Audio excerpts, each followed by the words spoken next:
$100. Two words that shattered a town's cowardice and bought a woman's freedom, or did it just transfer her chains? In Salvation Creek, 1887, a pregnant widow and her daughter stood on an auction block, while respectable citizens pretended not to see. When Caleb Mercer raised his hand, he didn't save anyone. He just made 3 broken lives his problem. What happens when desperation masquerades as mercy? When a transaction becomes a family? When survival demands you choose between running and staying? This is their story. If you're watching from anywhere in the world, drop your city in the comments. I want to see how far this story travels. Hit that like button, and let's begin. The sun beat down on Salvation Creek like a punishment, turning the main street into a ribbon of white dust that stuck to everything: clothes, skin, the back of your throat. Caleb Mercer stood at the edge of the crowd, one boot propped on the water trough, watching people pretend they had somewhere else to be while their eyes kept darting toward the courthouse steps. He'd come for supplies, nails mostly, maybe some rope if Henderson's store had any decent hemp left. The ranch needed 1,000 things, but nails would do for now. Fix the barn door that had been hanging crooked since March. Patch the fence line before the cattle found the gaps and wandered into problems he didn't have energy to solve. But Henderson's store was closed. Everything was closed. The whole town had emptied itself onto this street, forming a loose semicircle around a makeshift platform that someone had hammered together from shipping crates and old planks. An American flag hung limp from a pole behind it, too tired to wave in air that barely moved. "Lot 17, the auctioneer called. His voice carried that practiced sing-song rhythm, the kind that made horrifying things sound routine. 1 pregnant female, approximately 6 months along. 1 female child, age 7, both in serviceable health. Debts totaling $183.40 plus court fees." Caleb's jaw tightened. He should leave. This wasn't his business, wasn't his problem, wasn't his town anymore. Hadn't been for 3 years, not since he'd stopped coming in for anything except absolute necessities. The ranch sat 8 miles northwest, far enough that he could pretend civilization didn't exist on days when the isolation felt more like blessing than curse. A woman stood on the platform. She wore a dress that had been black once, now faded to the color of old charcoal, her hands resting on the shoulders of a little girl whose face was buried against her mother's hip. The woman's back was straight despite everything, chin level, eyes fixed on some point beyond the crowd, like she was looking at a horizon only she could see. Pregnant. The word hung in Caleb's mind. The curve of her belly was visible even through the loose dress, undeniable proof of a future that was about to be auctioned off alongside her past. "Now, folks," the auctioneer continued, shuffling papers that didn't need shuffling, "this here's a legal proceeding under the Territorial Debt Resolution Act. The deceased husband left considerable obligations, and as his widow, Mrs. Elena Ward assumes responsibility for said debts. The court has determined that public auction represents the most efficient method of—" "Get on with it, Hutchins," someone called from the crowd. A few people laughed, nervous sounds that died quickly. The auctioneer, Hutchins, apparently cleared his throat. "Right, well, do I hear an opening bid of $100? Silence. The kind that had weight to it, that pressed down on everyone present until they couldn't quite meet each other's eyes. Caleb watched a man in a banker's suit study his shoes with intense focus. A woman in a blue bonnet found something fascinating about the stitching on her gloves. Elena Ward didn't move. Her daughter pressed closer, small fingers clutching fabric. $100, Hutchins repeated. "That's less than the debt, folks. Someone's getting a bargain here.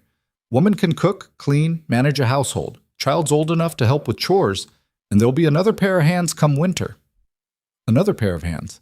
Like the baby was livestock. Caleb's stomach turned. 75? Hutchins tried, desperation creeping into his voice. 50. More silence. The crowd shifted, uncomfortable.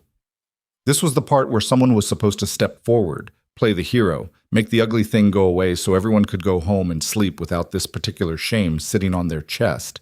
But heroes were in short supply in Salvation Creek, same as everywhere else. $25. The voice came from the back, rough and hesitant. An older man in farmer's clothes, face weathered like dried leather. "I'll go 25. Hutchins pounced on it. 25, I have 25. Do I hear 30? 30. A different man, younger, wearing a cattleman's hat. He wasn't looking at Elena's face when he said it. 35, the farmer countered. 40. The bidding crept upward in reluctant increments, 45, 50, 55. Each number another brick in whatever cage was being built for Elena and her daughter. She still hadn't moved, hadn't flinched, but Caleb could see the way her knuckles had gone white where she gripped Ivy's shoulders. $60, the cattleman said, and something in his tone suggested he'd reached his limit, that he'd go no higher but expected no competition. $60! Hutchins seized on it like salvation. Going once, Caleb didn't plan it, didn't think about it.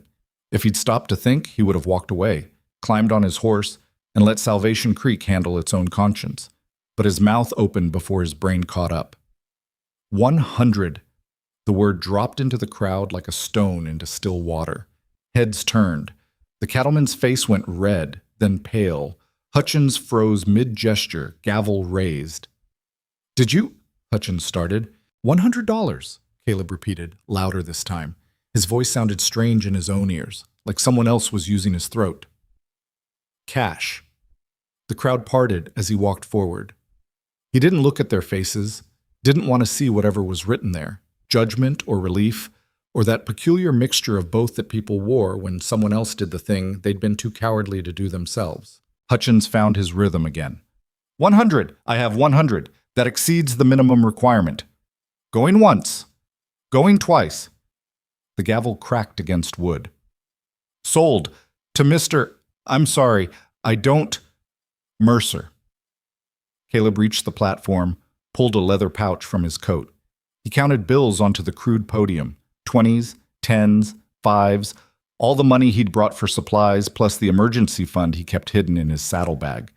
His hands were steady. That surprised him. Elena Ward looked at him for the first time. Her eyes were gray, storm-colored, and completely unreadable. She didn't say thank you, didn't say anything. There's paperwork, Hutchins said, suddenly nervous. Transfer of obligation, assumption of debt, legal guardianship of the minor child. You understand what you're taking on here, Mr. Mercer? The debts transfer with... I understand. Caleb didn't, not really, but he'd sort it out later. Or he wouldn't. Right now he just needed to get them off this platform before his survival instinct kicked in and told him what a monumentally stupid thing he'd just done. Hutchins produced documents from somewhere, spread them on the podium. Sign here and here. Initial here, Caleb signed. His handwriting looked angry, slashing across pages he didn't bother reading. Legal language, territorial codes, clauses about responsibility and obligation and rights of recourse.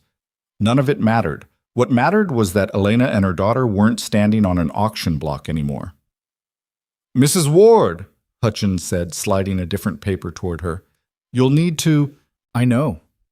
Her voice was quiet but clear, educated sounding, at odds with the threadbare dress and the desperate circumstances. She signed without reading, each letter precise and deliberate. Right. Hutchins gathered the papers like he was collecting evidence of a crime he'd rather forget. That concludes the auction. Court fees are included in the bid amount. You're free to... He gestured vaguely at the street. Free. The word was almost funny. Caleb turned to Elena. Up close, he could see details the distance had hidden. A small scar on her left cheekbone, the exhaustion bruised beneath her eyes, the way she held herself like someone who'd learned not to take up too much space. She was younger than he'd thought. Mid-20s, maybe. Too young for this much loss. I have a wagon, he said. If you have belongings... We don't. Her hand moved to touch the small bag at her feet, everything she owned in the world, apparently. We're ready. The little girl, Ivy, finally lifted her head. She had her mother's eyes, but lighter, more green than gray. She studied Caleb with the solemn assessment of a child who'd learned to measure adults by their potential for harm. Hi, Caleb tried. Ivy buried her face against Elena's dress again. She doesn't talk much, Elena said, not apologizing, just stating fact. Not since her father, not recently. That's fine. Caleb had nothing useful to say to a 7-year-old anyway. He could barely manage conversation with adults. The wagon's this way. He led them through the crowd, which parted like they were contagious. Whispers followed them, Shocked mutters about Caleb Mercer, the hermit rancher, the man who'd lost his wife and son 3 years back and hadn't been quite right since. What was he thinking? What was he planning? Speculation piled on speculation, none of it kind. The wagon sat in front of what used to be Henderson's feed store. 2 horses stood hitched to it, patient creatures used to waiting while Caleb dealt with town nonsense. He'd expected to load it with supplies, drive home before sunset. Instead, he was loading 2 people whose names he barely knew. Elena climbed up without help, moving carefully because of the pregnancy. She lifted Ivy up beside her, settled the child against her side. They took up maybe a quarter of the wagon bed, leaving vast empty space around them. Caleb swung into the driver's seat, took up the reins. The horses shifted, ready to move. "Wait!" A woman rushed toward them, middle-aged, well-dressed, carrying a bundle wrapped in cloth. She reached the wagon breathing hard, thrust the bundle toward Elena. "Bread," she said, "and some preserves. I'm sorry. We all should have." Her voice cracked. "I'm sorry." Elena took the bundle. "Thank you, Mrs. Patterson." Mrs. Patterson stepped back, pressing one hand to her mouth. Tears tracked down her face, but she didn't speak again. Caleb clicked to the horses. The wagon lurched forward, wheels crunching on the packed dirt street. Behind them, the crowd began to dissolve, people drifting back to their closed shops and interrupted lives, eager to forget what they'd witnessed or failed to prevent. They rode in silence through town, past the church with its peeling white paint, past the schoolhouse where Ivy should have been learning letters and numbers instead of standing on an auction block, past the cemetery where Elena's husband presumably rested under dirt and a wooden marker. The road northwest climbed gradually, leaving Salvation Creek in the shallow valley below. Sagebrush dotted the landscape, tough plants that knew how to survive on nothing. The sun had passed its peak, but still had hours of punishment left to deliver. "You didn't ask my name," Elena said suddenly. "Before you bid." "I know your name," Hutchins said it. "You didn't ask about my skills, my health, whether I could work." Caleb kept his eyes on the road. "Didn't seem like the right time for interviews." "Then what?" She stopped herself, seemed to reconsider. "What exactly do you expect from this arrangement, Mr. Mercer?" Good question. He'd been trying not to think about it. "I've got a ranch, 8 miles from town. It's not in great shape. House needs work. I'm not around much during the day. The cattle need—" He realized he was babbling. "I'm not expecting anything. You needed off that platform. I had the money. That's all." "That's never all," Elena said quietly. She was right, but Caleb didn't know what else to tell her. He'd stopped understanding his own motivations around the same time he'd buried his wife and son. These days, he just moved from one task to the next, filling time, keeping his hands busy enough that his brain couldn't dwell on the empty places. "There's a bedroom," he said. "Small, but private. You and Ivy can have it. I don't need much space. There's food, not fancy, but enough. You're free to leave whenever you want. This isn't—" He struggled for words that wouldn't sound like lies. "You're not a servant, not property, not anything except 2 people who needed help, and I was there." Elena was quiet for so long, he thought she might not respond. Then, "People don't help for nothing. Maybe I'm not people." That surprised a short laugh out of her, barely audible. "Maybe." Ivy shifted, peering around her mother's arm to look at Caleb. Her small face was still serious, still measuring, but some of the active fear had faded into simple wariness. "Do you have chickens?" she asked. Her voice was thin and uncertain, like she wasn't sure speaking was allowed. "No." Caleb glanced at her. "Should I?" "Mama says chickens are good. They give eggs and they're not mean like goats." "Goats are extremely mean," Caleb agreed. "I had one once. She ate my hat and then kicked me." Ivy's mouth twitched, almost a smile. "That's funny." Wasn't funny at the time.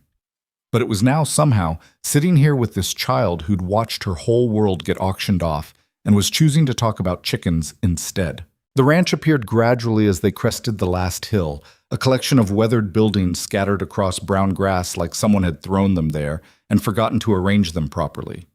The main house was 2 stories, white paint mostly gone, revealing gray wood underneath. The barn leaned slightly to the left, roof patched with mismatched boards. Fences crisscrossed the property in various states of disrepair, containing cattle that looked as tired as everything else. Elena surveyed it all without comment. Her expression gave nothing away. Caleb pulled the wagon up to the house, set the brake. "It's not much." "It's fine." She climbed down, helped Ivy down, stood looking at the building like she was cataloging every flaw and failure. "The bedroom's upstairs," Caleb said. "I'll show you." He led them through the front door into a main room that functioned as kitchen, dining area, and general living space all at once. Dust coated every surface. Dishes sat piled in the wash basin, crusted with days-old food. A pot on the stove held something that might have been stew once, but had evolved into something else entirely. Elena's eyebrows rose slightly. She said nothing. The stairs creaked under their weight. Upstairs, a narrow hallway connected 3 doors. Caleb opened the first one, revealing a small bedroom that hadn't been entered in months. A bed frame stood against one wall, bare mattress striped with sunlight from the single window. Dust hung in the air like guilt. "There's linens in the chest," Caleb said. "Might need airing out. And the roof leaks a little when it rains, but it's been dry, so—" "It's fine," Elena said again. She set her bag on the floor, seemed to claim the space simply by standing in it. "Thank you. I'll be, Caleb gestured vaguely toward the stairs. "Downstairs, if you need anything." He retreated before she could respond, taking the stairs 2 at a time, escaping to the main room where he could breathe without feeling like he was intruding on something. This was his house, but it didn't feel like his anymore. Hadn't for years. He'd been camping in it, treating it like temporary shelter even though he'd lived here his entire adult life. Through the window he could see the barn. Work waited out there, fences to mend, hay to move, 1,000 tasks he'd been putting off. But his legs felt heavy, his hands uncertain. He'd just brought home 2 strangers, a pregnant woman and a traumatized child. What the hell was he supposed to do with them? The floorboards creaked overhead, footsteps moving around the bedroom, light and careful. Ivy's voice, too quiet to make out words. Elena's response, equally soft. Caleb sat down at the table, put his head in his hands. The money was gone, all of it, every dollar he'd saved over 3 years of selling cattle and chickens and anything else the ranch produced. He'd need to figure out credit at Henderson's store, assuming Henderson would extend it. Assume debts that weren't his, along with 2 lives that definitely weren't his to manage. Stupid, reckless, completely indefensible. He'd do it again. 3 days passed in careful, circling silence. Elena took over the bedroom without discussion, cleaning it in stages. First the floor, then the window, then the bed frame she somehow made presentable using sheets that smelled like cedar from the storage chest. Ivy helped, carrying small things, organizing them with the serious concentration of a child given important work. Caleb kept to the barn mostly, finding repairs that needed attention. The barn door, the fence line, the water trough that leaked. He worked until his hands ached and his back screamed, until exhaustion guaranteed sleep without dreams. They intersected at meals, awkward encounters where nobody knew the rules. The first morning, Caleb had started making breakfast, coffee and fried eggs, the limits of his cooking ability, only to find Elena already at the stove, producing actual food from ingredients he'd forgotten existed. "You don't have to," he'd started. "I'm cooking for Ivy anyway," she'd cut him off. "It's no extra work."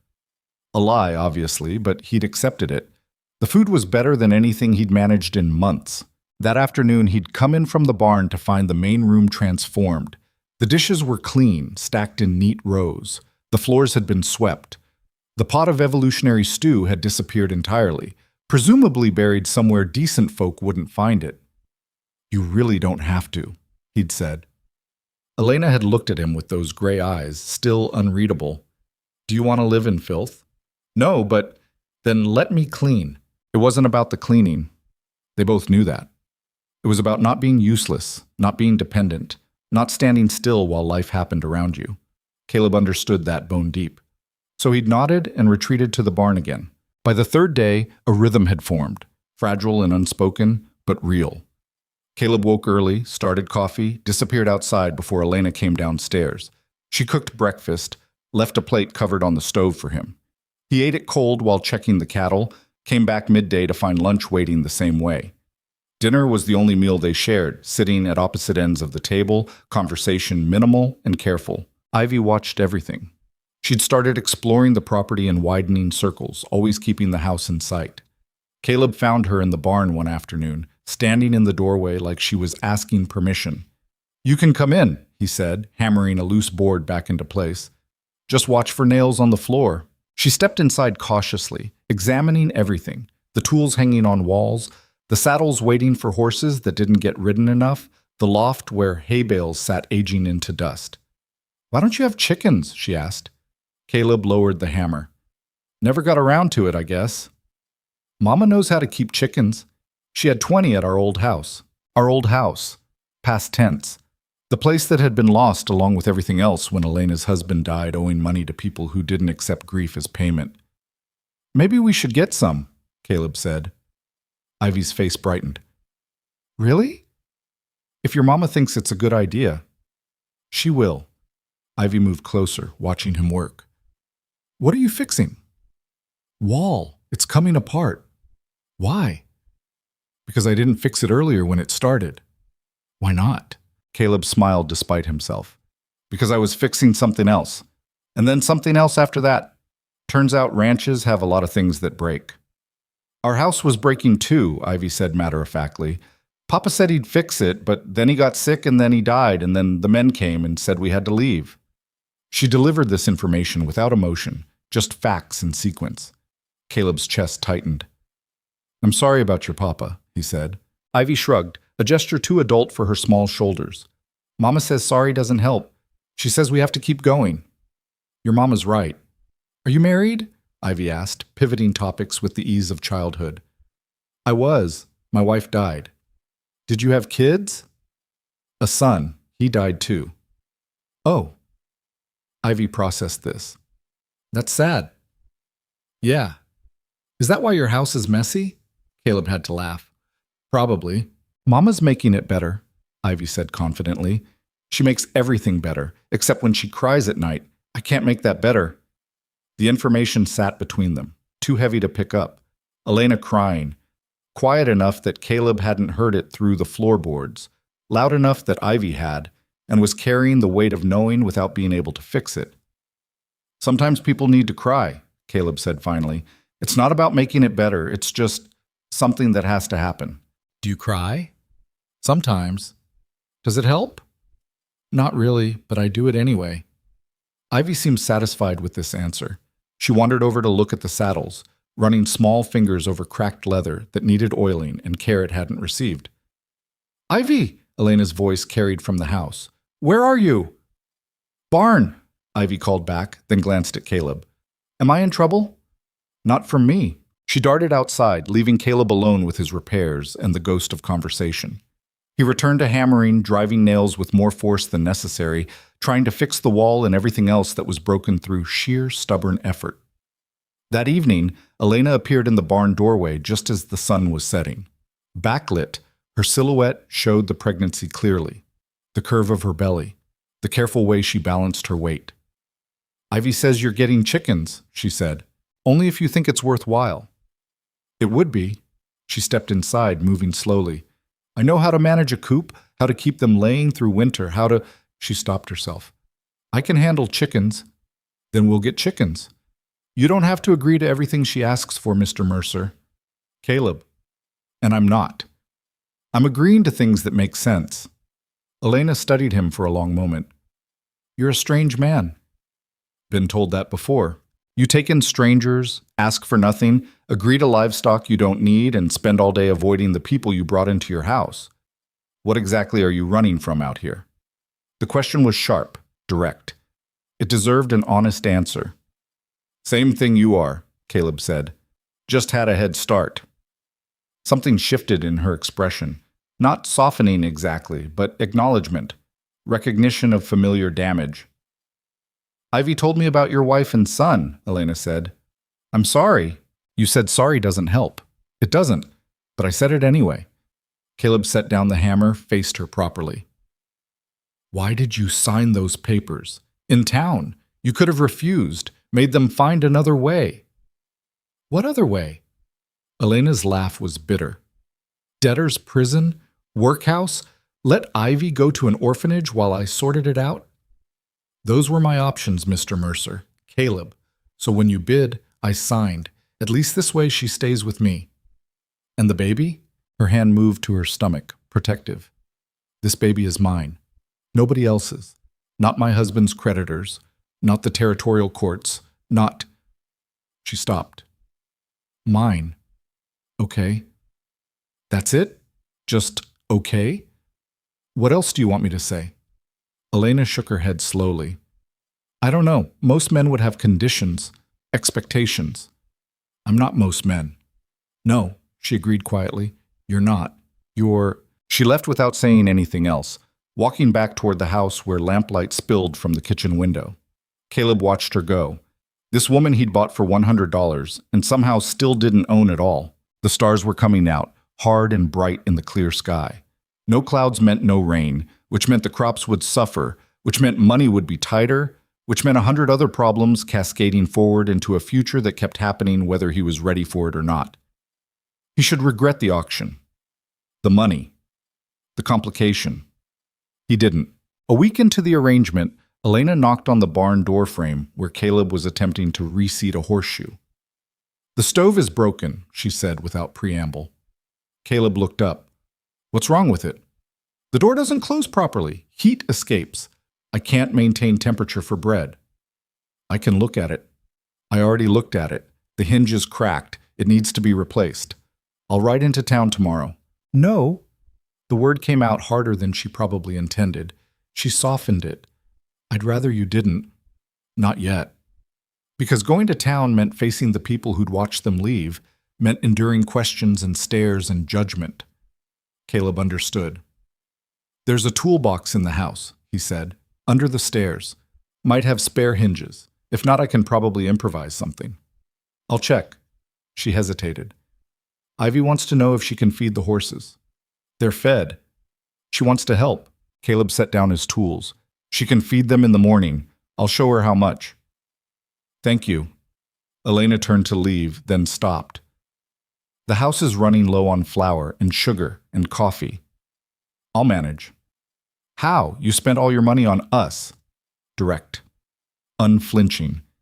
Caleb appreciated it even as it made him uncomfortable. I've got credit at the general store, he lied. It's fine. You're a terrible liar. Been told that too. Elena stepped fully into the barn, into his space, close enough that he could see the exact shade of gray her eyes were. Storm clouds before rain. I need to understand the situation. The real situation. How bad is it? Caleb wiped his hands on his pants, buying time. It's not good. The ranch was barely profitable before. Now, with the money gone, it'll be tight. Can we survive? Depends what you mean by survive. I mean, will we have food, shelter, basic necessities? Yeah, that much, yes.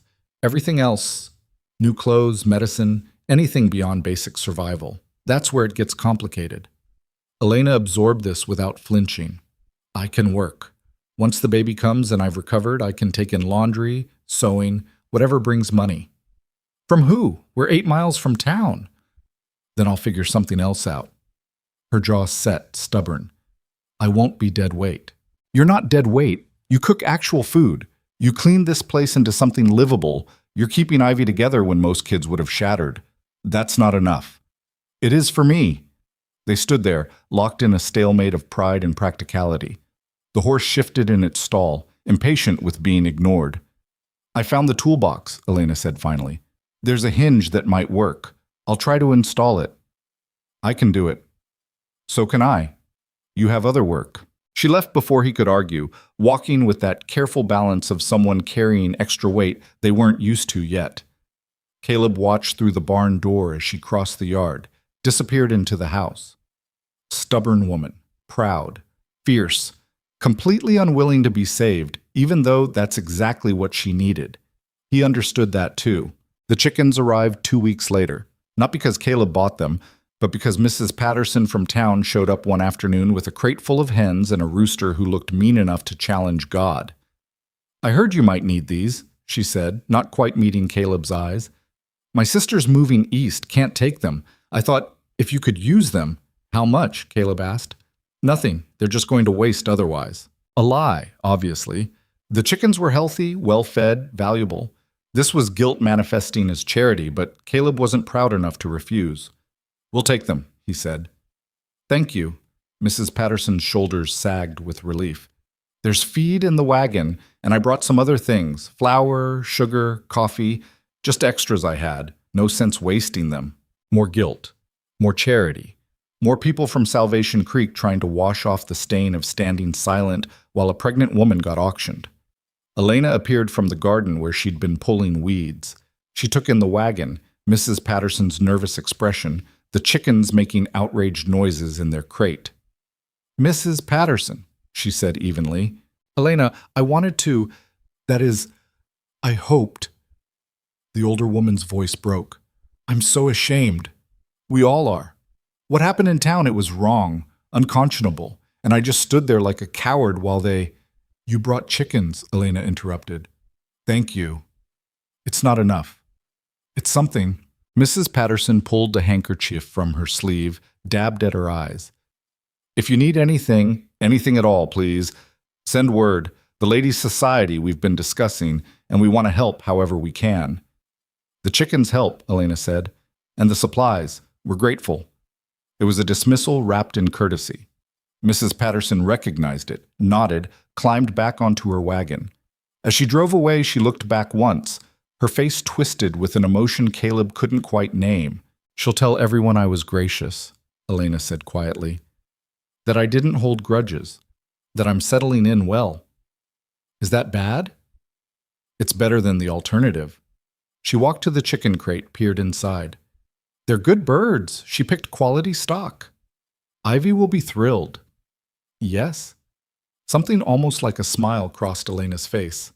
"She's been asking every day when they'd arrive." They built the coop together over the next 3 days, Caleb providing muscle and carpentry, Elena directing with knowledge earned from years of keeping chickens. Ivy supervised, offering suggestions and complaints in equal measure. "It needs a door on this side," she announced. "Why?" Caleb asked, holding boards in place while Elena hammered. "So the chickens can go in and out. That's what this opening is for. That's too small. The rooster won't fit." She was right. Caleb adjusted the opening, making it larger, while Ivy nodded approval. "You're good at building," she told him. "Sometimes." "Will you teach me?" "You want to learn carpentry?" "I want to learn everything." She said it with the confidence of someone who hadn't yet learned that the world didn't care about wants. "Then I'll teach you," Caleb promised. Elena glanced at him over Ivy's head, something complicated in her expression. Gratitude maybe, or worry, or that careful guarding of hope that happened when you'd been disappointed too many times to trust good things. The coop finished, they released the chickens into their new home. The birds strutted around, claiming territory, establishing hierarchy. The rooster crowed triumphantly, announcing his domain to anyone within earshot. "They're perfect," Ivy breathed. That night at dinner, she talked non-stop about the chickens, their personalities, their preferences, which ones she'd already named despite having known them less than a week. "The brown one is Henrietta," she explained. "And the white one with black spots is Duchess. And the rooster is General Sherman because he's bossy and loud." "That's a big name for a chicken," Caleb said. "He's a big chicken." Elena smiled, actually smiled, the first real one Caleb had seen. It transformed her face, erasing years of hardship for just a moment. "She names everything," Elena said. "At our old house, she had names for all the fence posts."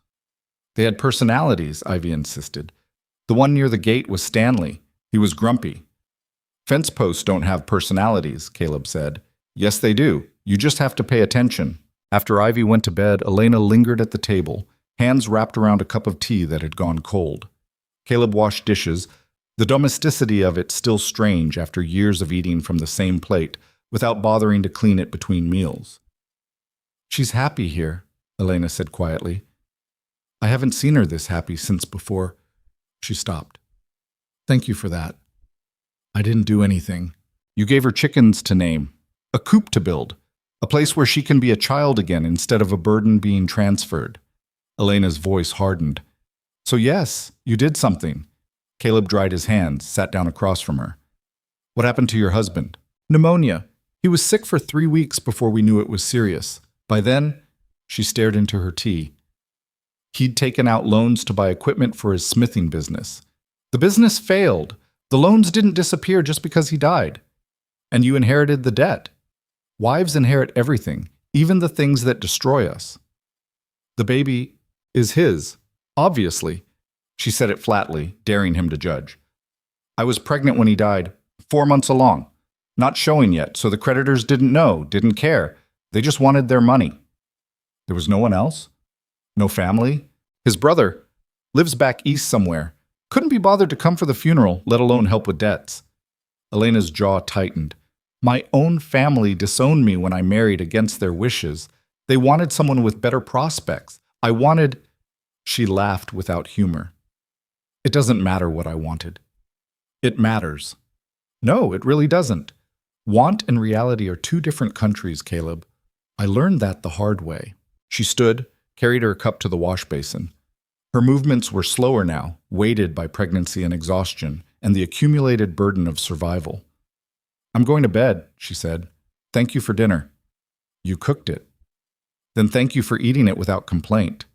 She climbed the stairs, each step deliberate. Caleb stayed at the table, listening to the house settle, the chickens murmuring in their coop, the wind testing the walls for weaknesses. This was his life now. Two strangers sharing his space, depending on resources he barely had, trusting him with futures he had no business managing. He should feel trapped. Instead, he felt something else, something he'd forgotten existed. Purpose. The first egg appeared on a Tuesday morning, brown and perfect in the nesting box Ivy had lined with straw. She burst into the kitchen holding it like a trophy, eyes bright with triumph. Look, General Sherman's wife laid an egg.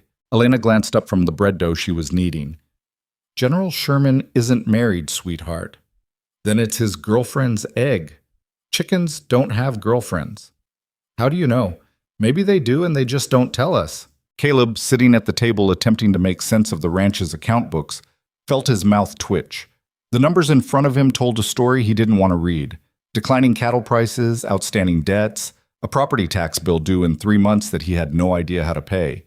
But Ivy's enthusiasm about an egg made the numbers feel less crushing somehow. We should celebrate, Ivy announced, with cake. We don't have sugar for cake, Elena said. Then we should get some. Ivy? I know. The girl's shoulders slumped. We can't afford it. The words sat heavy in the kitchen. 7 years old and already fluent in deprivation. Caleb closed the account book harder than necessary. We'll get sugar next week, he said, when I sell the cattle. Elena's hands stilled in the dough. You're selling cattle? 5 head. Should bring enough to cover taxes and restock supplies. Can you spare 5 head? Can't spare not to. He stood, needing to move, to do something other than sit with the weight of decisions that had no good outcomes. I'm taking them to market Thursday, 2-day trip there and back. I'll go with you, Elena said. You're 6 months pregnant. I'm aware. I'm also the one who knows how to negotiate with cattle buyers. My father raised beef before... She stopped herself. I know the business. Caleb wanted to argue, but the logic was sound. He'd been planning to take whatever price the buyers offered because he had no leverage and less knowledge. If Elena could squeeze out even $10 more per head, that was $50 toward keeping them afloat. You'll need to ride in the wagon, he said. It's rough going. I've ridden rougher, and Ivy stays here. Absolutely not. Elena's voice went sharp. She comes with us, or we don't go. It's not safe. Nowhere is safe. At least together we can watch each other. They stared at each other across the kitchen, wills locked. Ivy clutched her egg, looking between them with worried eyes. Fine, Caleb said finally. We all go. But we leave before dawn and you tell me the minute you need to rest. Agreed. She returned to kneading dough with slightly more force than necessary.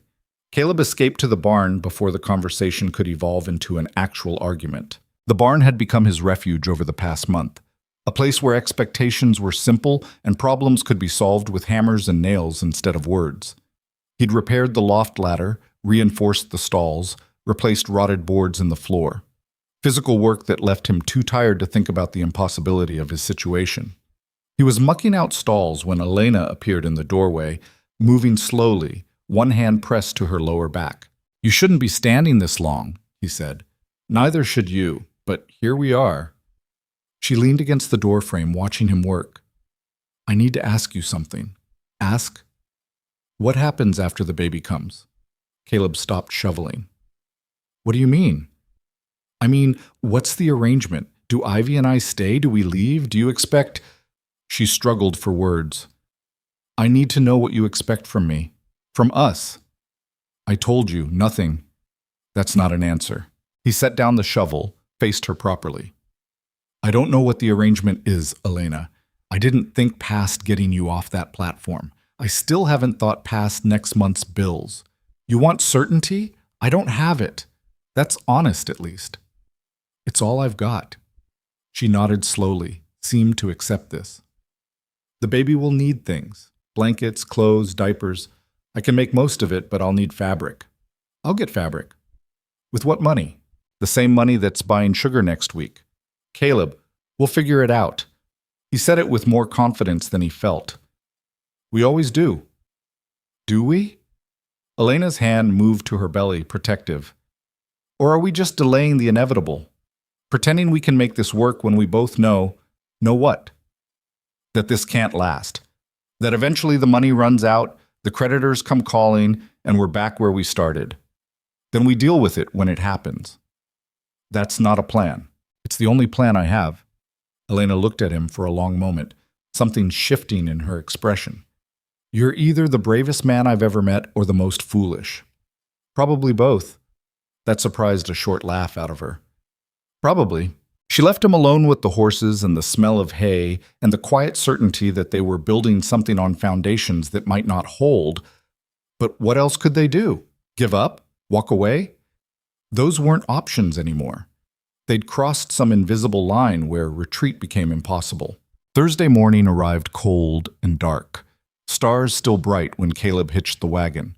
The 5 cattle he'd selected stood in the corral, breath steaming in the pre-dawn chill.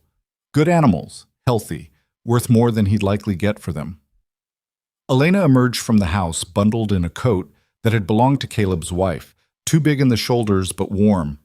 Ivy trailed behind her, half asleep, clutching a cloth doll that had appeared from somewhere in Elena's mysterious bag of possessions. Ready? Caleb asked. As we'll ever be. The ride to Salvation Creek took 4 hours, the wagon creaking under the weight of 3 bodies and 5 cattle trailing behind on lead ropes. Ivy fell asleep against her mother's shoulder. Elena stayed awake, eyes scanning the horizon like she was watching for threats. You expecting trouble? Caleb asked. Always. Specific trouble or general trouble? Does it matter? He supposed it didn't. They rode in silence for a while, the only sounds the wagon wheels and the cattle's occasional complaints. I was married for 3 years, Elena said suddenly. Thomas, my husband, he was kind, gentle, terrible with money, but good with his hands. He could fix anything, build anything. Just couldn't figure out how to make any of it profitable. Caleb didn't respond, sensing she needed to say this more than he needed to hear it. He died owing 7 different people, she continued. The blacksmith business failed because he kept giving credit to folks who couldn't pay. He'd say, they need the horseshoes more than we need the money. And I'd try to explain that we needed money for food, for rent, for the baby we already had, and the one coming. But he couldn't see it. Couldn't see past the immediate need in front of him. Sounds like a good man. He was. Good men still leave debts. She said it without bitterness, just fact. The sun climbed higher, warming the air slightly. Ivy stirred but didn't wake. What about your wife? Elena asked. Caleb's hands tightened on the reins. What about her? How did she die? Fever. Took her and my son both within 3 days. How old was he? 4. Elena was quiet for a moment. That's young. Yeah. What was his name? Daniel. Saying it out loud hurt, sharp and immediate like the wound was fresh instead of 3 years old. He hadn't spoken his son's name since the funeral. Hadn't let himself think it too directly for fear of what it would uncover. Daniel's a good name, Elena said softly. He was a good kid. Wild, constantly into things he shouldn't be. Climbed everything, questioned everything, drove his mother crazy. Caleb's throat tightened. Drove me crazy too. I was always telling him to slow down, be careful, stop taking risks. And then he was gone. And then he was gone.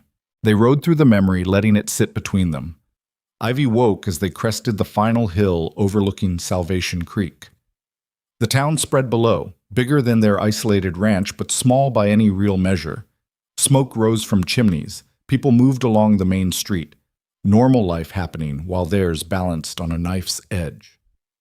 "I don't want to go down there," Ivy said quietly. "I know," Elena told her, "but we have to." "Will they stare at us?" "Probably. I hate when they stare." "Me too, baby. Me too." The cattle market sat on the edge of town, a series of pens and a covered pavilion where buyers gathered. Caleb guided the wagon toward it, acutely aware of the attention they drew. People stopped mid-conversation to watch. Women whispered behind their hands. Men looked away too quickly. "Let them stare," Caleb said. "We're here for business, not approval." He parked the wagon, helped Elena down. She straightened her coat, lifted her chin, and walked toward the buyers with the bearing of someone who owned the place instead of someone who'd been auctioned off in it a month ago. 3 buyers stood near the pens, examining cattle from other sellers.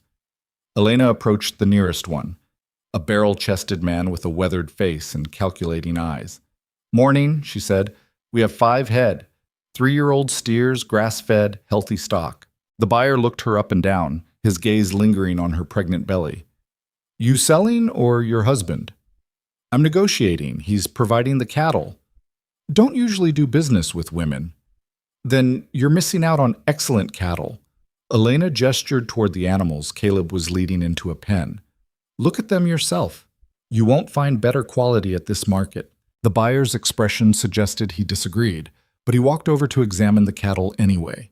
He checked their teeth, felt their flanks, studied them with the cold assessment of someone who did this for a living.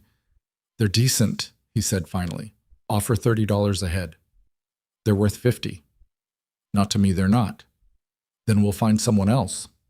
Elena turned to walk away. The buyer caught her arm. 40, he said. "Final offer." 45 and you have a deal. 42. 44. They settled on $43 per head.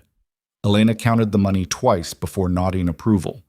$215 total, more than Caleb would have gotten on his own, enough to pay the property tax and restock supplies with a small cushion left over. "Pleasure doing business," the buyer said, still looking slightly bemused that he'd negotiated with a pregnant woman and lost. Elena pocketed the money, turned back toward the wagon where Caleb waited with Ivy. "Well?" he asked. 43 per head. That's good. That's really good. It's fair." She climbed back onto the wagon, wincing slightly. "Can we leave now? You all right?" "Just tired, and my back hurts, and I'd like to be anywhere but here." Caleb didn't argue. He guided the wagon back through town, ignoring the stares and whispers. They were almost to the edge of town when a woman stepped into the street in front of them, forcing Caleb to pull the horses to a halt. Mrs. Patterson. She looked even more distraught than she had when delivering the chickens. "Elena," she said, "I'm so glad I caught you. There's been talk. Some of the ladies wanted to. We'd like to help with the baby. Supplies, clothes, whatever you need." "That's kind," Elena said carefully. "But we're managing. Please, let us help. We owe you. You don't owe me anything." "We do. What happened at the auction? It was shameful. We should have done something, said something, and we just—" Mrs. Patterson's voice broke. "Please let us make it right." Elena was quiet for a long moment. When she spoke, her voice was gentler than Caleb expected. "If you want to help, Mrs. Patterson, then the next time someone needs help, don't wait for someone else to step forward. Don't stand silent while a person gets sold like livestock. Be the one who does something." Mrs. Patterson nodded, tears streaming down her face. "I will. I promise I will." Elena reached into her pocket, pulled out $1 from the cattle money. "But since you're offering, we could use fabric, whatever you can spare." "I'll bring some tomorrow. And yarn. I'll bring yarn too." "Thank you." Mrs. Patterson stepped back, letting them pass. Caleb urged the horses forward, eager to put distance between them and the town. They were a mile out when Ivy spoke up. "Mama, why did you take the money if you said they don't owe us?" "Because we need fabric," Elena said simply. "Pride doesn't keep babies warm." "But you said—" "I know what I said. And I meant it. But I also meant it when I took the dollar. She glanced at Caleb. Sometimes you have to hold two true things at once, even when they contradict each other. That doesn't make sense, Ivy said. Most of life doesn't, sweetheart. They made it back to the ranch by late afternoon. Caleb unhitched the wagon while Elena and Ivy headed inside. He was putting the horses away when he heard Elena cry out. He ran. She was on the kitchen floor, one hand pressed to her belly, face pale. Ivy stood frozen by the table, eyes wide with terror. What happened? Caleb dropped to his knees beside her. I don't know. Pain. Sharp pain. Her breathing was ragged. Something's wrong. Can you stand? I don't think I should move. Caleb's mind raced. The nearest doctor was in Salvation Creek, over an hour away, even if he pushed the horses hard. But Elena couldn't ride in the wagon, not like this, not without knowing what was wrong. Ivy, he said, forcing his voice to stay calm. Go get blankets from the bedroom, and pillows, all of them. Ivy didn't move. Ivy, now. The girl bolted for the stairs. Caleb turned back to Elena, who was breathing in short, controlled gasps. Talk to me, he said. What are you feeling? Cramping. Low in my belly, and pressure. Her eyes met his, fear stark in them. I think I might be losing the baby. You don't know that. I do. I've heard stories. Women who... She gasped as another cramp hit. I can't lose this baby, Caleb. I can't. Ivy returned with an armload of blankets. Caleb made a makeshift bed on the floor, helped Elena onto it as gently as possible. Her hands clutched his arm, grip painful. I need you to stay with her, he told Ivy. Talk to her, keep her calm. Can you do that? Ivy nodded, terrified but trying to be brave. Caleb ran to the barn, saddled the fastest horse they had. The ride to town was a blur, trees and rocks and fence posts streaming past while his mind supplied every worst-case scenario. Elena dying on his kitchen floor, the baby dying inside her. Both of them dying while he was too far away to help. He found Doc Martin closing his office for the evening. The old doctor took one look at Caleb's face and grabbed his medical bag without asking questions. They rode back together, Caleb pushing the horses hard enough that Doc Martin had to tell him to slow down before they killed the animals.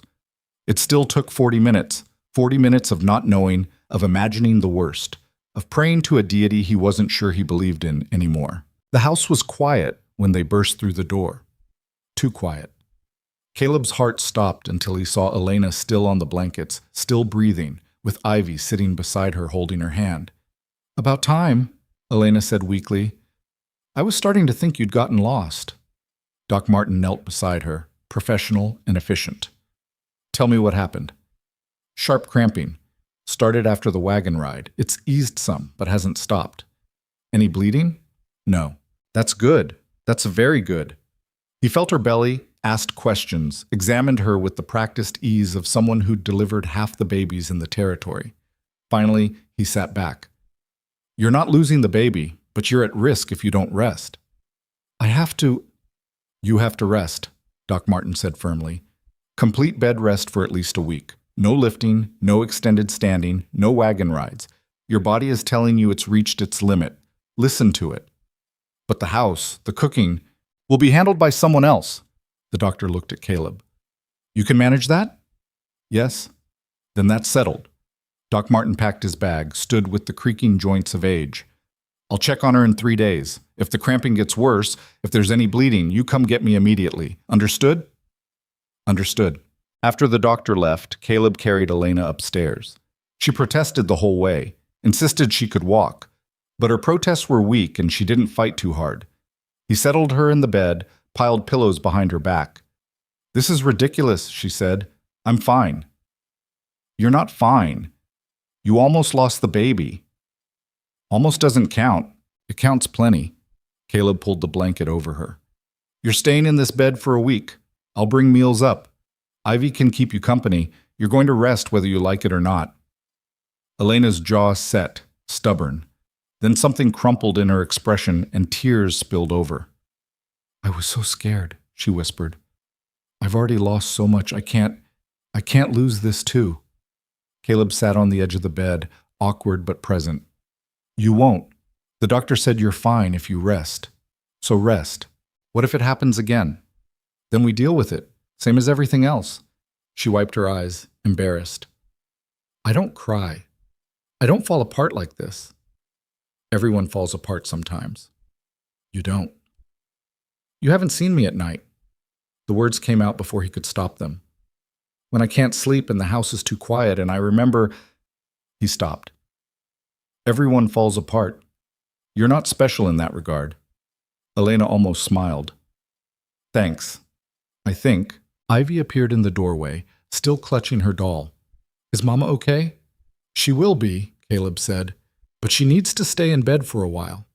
Think you can help me take care of her? I can cook, Ivy offered. You're 7. I can cook eggs and toast, and I can make tea. Then you're hired. Ivy climbed onto the bed beside her mother, careful and gentle. Elena wrapped an arm around her, pulled her close. I'm sorry I scared you, Elena said. It's okay. Mr. Mercer scared me more. He looked like he was going to ride his horse to death. I did not, Caleb protested.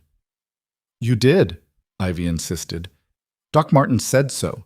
He said you were riding like the devil himself was chasing you. Well, he's dramatic. Elena's hand found his, squeezed it. Thank you for getting him, for... Her voice caught. Thank you. Caleb nodded, not trusting his voice. He stood, started for the door. Caleb, Elena called. He turned. The money, she said. From the cattle. It's in my coat pocket. Make sure I'll take care of it. You need to pay the taxes. I know. And get the supplies we need. Elena, I know. Rest. He left before she could issue more instructions, headed downstairs to the kitchen that suddenly felt like his responsibility instead of just his space. Cooking, cleaning, managing a household while Elena recovered. Tasks that should have terrified him but instead felt almost like relief. Something to do. Someone to do it for. Purpose that extended beyond his own survival. That night, he burned the eggs, ruined the toast, and made tea so strong Ivy declared it undrinkable. But Elena ate it anyway, propped up in bed, telling him it was fine even though they both knew it wasn't. You'll get better, she said. At cooking? At all of it. He wasn't sure what all of it meant, but he nodded anyway. The week passed in a strange new rhythm. Caleb took over cooking, discovering that most food could be made edible if you didn't abandon it on the stove. Ivy helped, her 7-year-old confidence occasionally producing better results than his efforts. They brought meals to Elena, who gave careful feedback disguised as encouragement. The potatoes are very soft, she'd say, which meant he'd boiled them too long. Or the bread is quite dense, which meant he'd forgotten to let it rise. But she ate everything, even the disasters, because pride worked both ways. Doc Martin returned on the 3rd day, pronounced Elena stable, but still at risk. 2 more weeks of bed rest, he said. Then we'll see. 2 weeks? Elena looked horrified. I can't. You can, and you will. Doc Martin was unmoved. Unless you want to risk losing that baby after all. That silenced her protests. After he left, she stared at the ceiling like it had personally wronged her. I hate this, she said. I know, Caleb replied. I'm not good at being useless. You're not useless. You're growing a human. That's not nothing. It feels like nothing when I'm lying here while you and Ivy do everything. Then feel useless for 2 more weeks. Baby's more important than your pride. She threw a pillow at him. He caught it, threw it back, and for just a moment they were almost smiling at each other like normal people instead of 2 strangers held together by circumstance and desperation. Mrs. Patterson arrived the next day with fabric and yarn as promised, plus 2 other women from town carrying baskets of food and supplies. They crowded into the bedroom, exclaiming over Elena's condition, offering advice and sympathy in equal measure. Caleb retreated to the barn, overwhelmed by sudden female occupation of his house. When they finally left hours later, Elena was surrounded by piles of fabric, several blankets in progress, and what looked like an entire layette's worth of tiny clothes. They're helping, Elena called down when Caleb ventured back inside. Don't look so terrified. I'm not terrified. You're hiding in the barn. I had work to do. Sure you did. But her voice held something lighter than before. something that sounded almost like happiness. Having visitors, having women to talk to, having normal human interaction instead of just him and Ivy. It mattered. He'd never been enough for anyone. Not for his wife, who'd wanted more conversation than he could provide. Not for his son, who'd deserved a father less consumed by ranch work. Certainly not for Elena and Ivy, who'd needed saving and gotten him instead. But maybe enough was relative. Maybe it wasn't about being everything. Maybe it was just about being present when it counted. That night, Elena called him upstairs after Ivy had fallen asleep. "Sit," she said, patting the bed. "You need something? Just sit." He sat, uncomfortable in the intimacy of her bedroom, this space that smelled like her, soap and fabric and something else he couldn't name. "The women who came today," Elena said, "they told me things. About you. That's never good. They said you haven't been to town in over a year except for absolute necessities. That you keep to yourself, don't socialize, don't attend church or social functions. That people worry about you out here alone. People should mind their own business. They said your wife's death broke something in you. That you haven't been the same since." Caleb stood, needing distance. "They talk too much. Maybe. Or maybe they care." Elena's voice was gentle. "Why did you bid on me, Caleb? Really? I told you. You told me you had the money and I needed help, but that's not a reason. That's an excuse." She leaned forward slightly. "Why did you spend every dollar you had on two strangers you'd never met?" He couldn't look at her. "I don't know." "I think you do. What do you want me to say? That I saw you standing there and something broke open inside me? That I couldn't watch another person get destroyed by circumstances beyond their control? That maybe saving you meant I could pretend I'd saved something, even if I couldn't save my own family?" The words poured out, ugly and honest. "Is that what you want to hear?" "Yes," Elena said quietly, "because it's the truth." Caleb turned to face her. She was crying again, silent tears tracking down her face. "We're both broken," she said. "You lost your family. I lost mine. We're two shattered people trying to build something from ruins. Maybe that's enough. Maybe that's all we need to be." "I don't know how to do this," Caleb admitted. "How to have people depending on me again. How to—" He gestured helplessly. "Any of it. Neither do I, so we'll figure it out together." "What if we can't? Then we'll fail together, but at least we won't fail alone." She held out her hand. After a moment, he took it. Her fingers were small and calloused, worn from work and loss and survival. They fit against his palm like they'd always belonged there. "Thank you," she said, "for being broken in the right place at the right time." He squeezed her hand gently, then let go and headed for the door before the moment could become something neither of them was ready for. 2 weeks crawled past. Elena chafed against bed rest, but obeyed Doc Martin's orders. The house gradually transformed under her direction. She couldn't do the work, but she could tell Caleb and Ivy what needed doing. Curtains were washed, floors scrubbed, windows cleaned until light poured through them in ways it hadn't in years. When Doc Martin finally cleared her to move around again, Elena descended the stairs like she was reclaiming territory.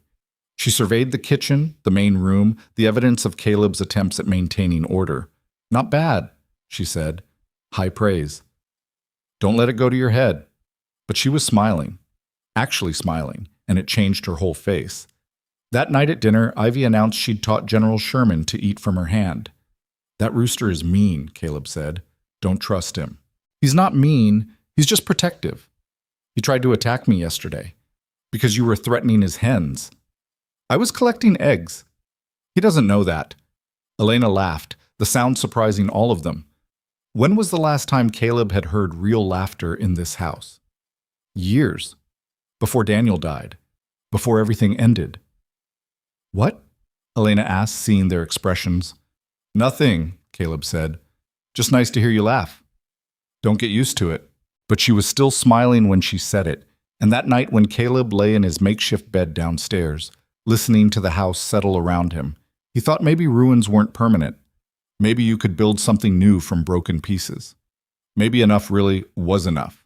October came hard, bringing cold mornings that turned breath visible and evenings that crept in before the work was finished. Caleb was mending fence when he saw Ivy running toward him across the pasture, her small legs pumping faster than he'd ever seen her move. His stomach dropped. Something was wrong. "Caleb!" She skidded to a stop, gasping. "Mama says come now. She says hurry." He dropped the wire cutters and ran, leaving everything where it fell. The house seemed miles away instead of a few hundred yards. His mind filled with worst-case scenarios. Elena collapsed, the baby coming too early, something broken that he couldn't fix. He burst through the kitchen door to find Elena sitting at the table, perfectly calm, holding a piece of paper. "What's wrong?" he demanded. Ivy said, "Nothing's wrong." Elena's face was unreadable. "But you need to see this." She handed him the paper. It was a letter, written in precise script on expensive stationery. "Dear Mrs. Ward," it began, "I am writing on behalf of Mr. Grant Ward of Boston, Massachusetts, regarding the matter of his late brother's estate and the welfare of his brother's surviving dependents." Caleb's jaw tightened as he read. Legal language, carefully phrased threats disguised as concern. Grant Ward was contesting the auction, claiming improper procedure. He was demanding custody of Ivy as the child's legal guardian. He was suggesting that Elena's current living situation was unsuitable for a woman in her delicate condition. "Who is this?" Caleb asked. "Thomas's brother, the one who couldn't be bothered to come to the funeral." Elena's voice was ice. Now suddenly he's concerned about family welfare. What does he want? Ivy, and probably control of whatever assets he thinks Thomas left, which is nothing but debt. Her hands were shaking slightly. "He's saying the auction was illegal, that I was coerced, that you're—" She stopped. "That I'm what?" "An unmarried man living with a woman and child in improper circumstances." The words came out bitter. "He's threatening to petition the territorial court for custody. Says he can provide Ivy with proper education, proper society, a proper home." Ivy had followed Caleb inside. She stood frozen by the door, her face pale. "I don't want to go to Boston," she whispered. "I don't know him. I don't want to leave." Elena pulled her close. "You're not going anywhere." "Can he do this?"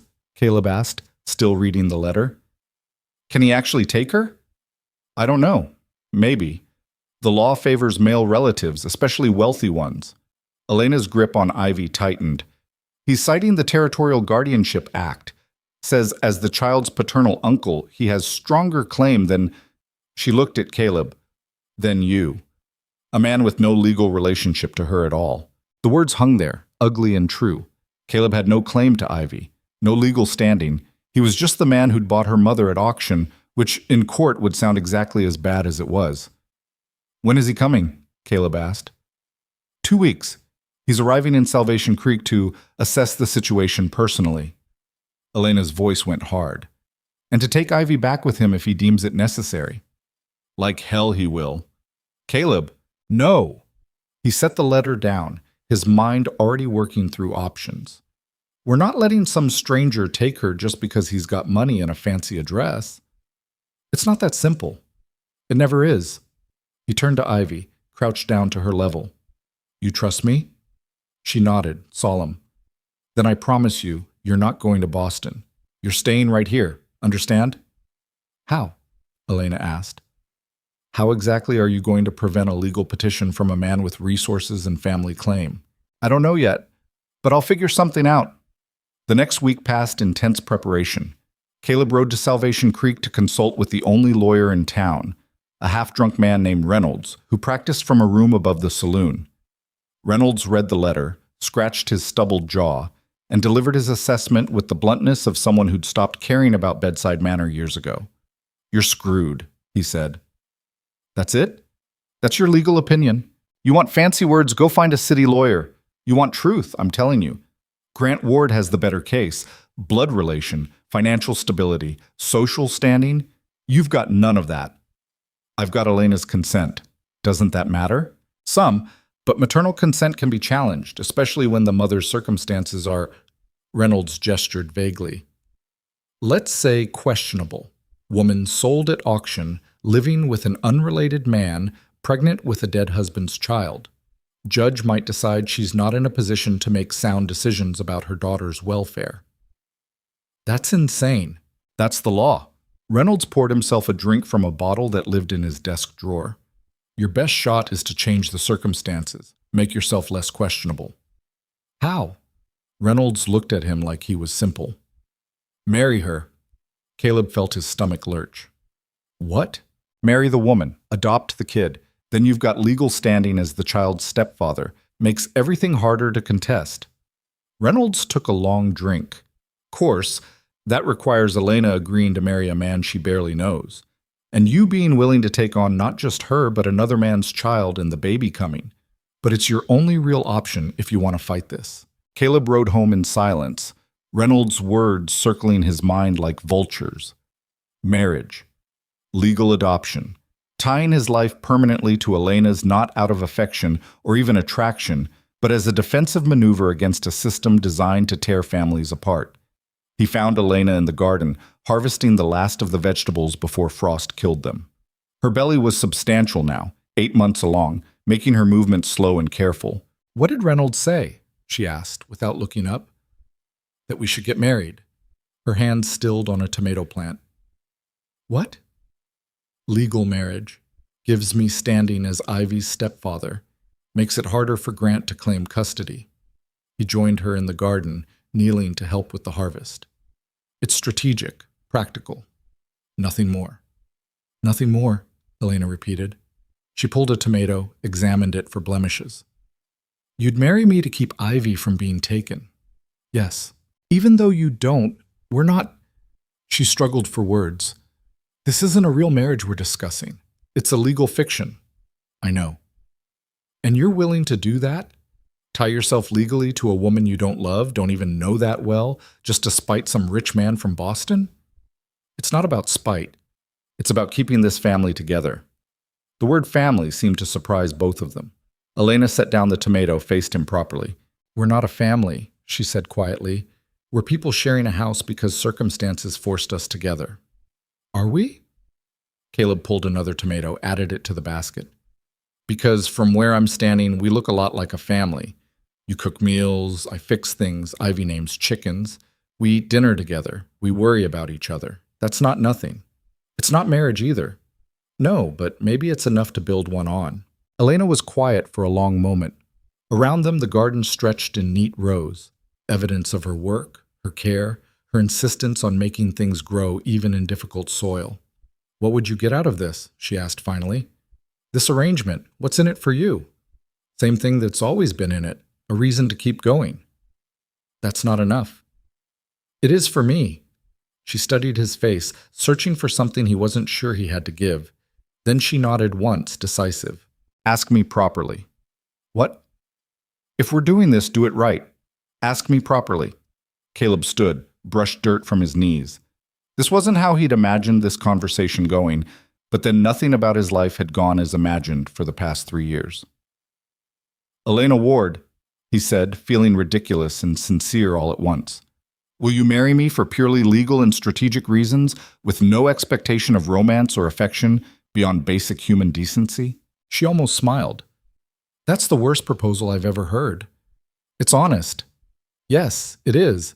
She held out her hand. My answer is yes, for purely legal and strategic reasons.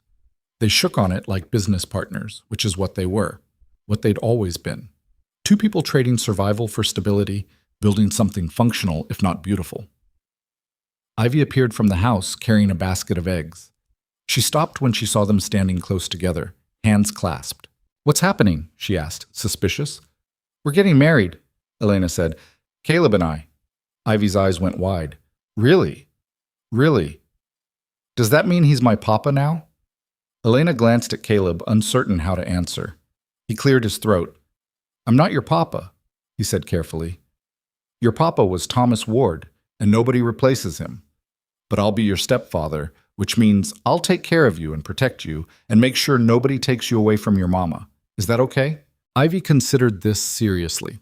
Then she set down the eggs and hugged Caleb's legs, her small arms barely reaching around. Okay, she said, voice muffled against his pants. That's okay. Caleb's hands hovered uncertainly before settling on her head, awkward but genuine. Over Ivy's head, his eyes met Elena's. Something passed between them, not love, not yet, but understanding. Commitment to seeing this through whatever came next. They married 3 days later in the Salvation Creek courthouse, a brief ceremony witnessed by Reynolds and Mrs. Patterson. Elena wore the same faded black dress from the auction. Caleb wore his only clean shirt. Neither wore rings because they didn't have any, and it seemed dishonest to pretend this was that kind of marriage. The judge, an elderly man named Holloway, who'd known Caleb's father, performed the ceremony with obvious reluctance. "You understand this is legally binding," he said, peering at them over his spectacles. "Till death do you part and all that. You can't just undo it when circumstances change." "We understand," Elena said. "And you're sure about this? Both of you?" "Yes," they said together. Holloway sighed like he was witnessing a tragedy rather than a wedding.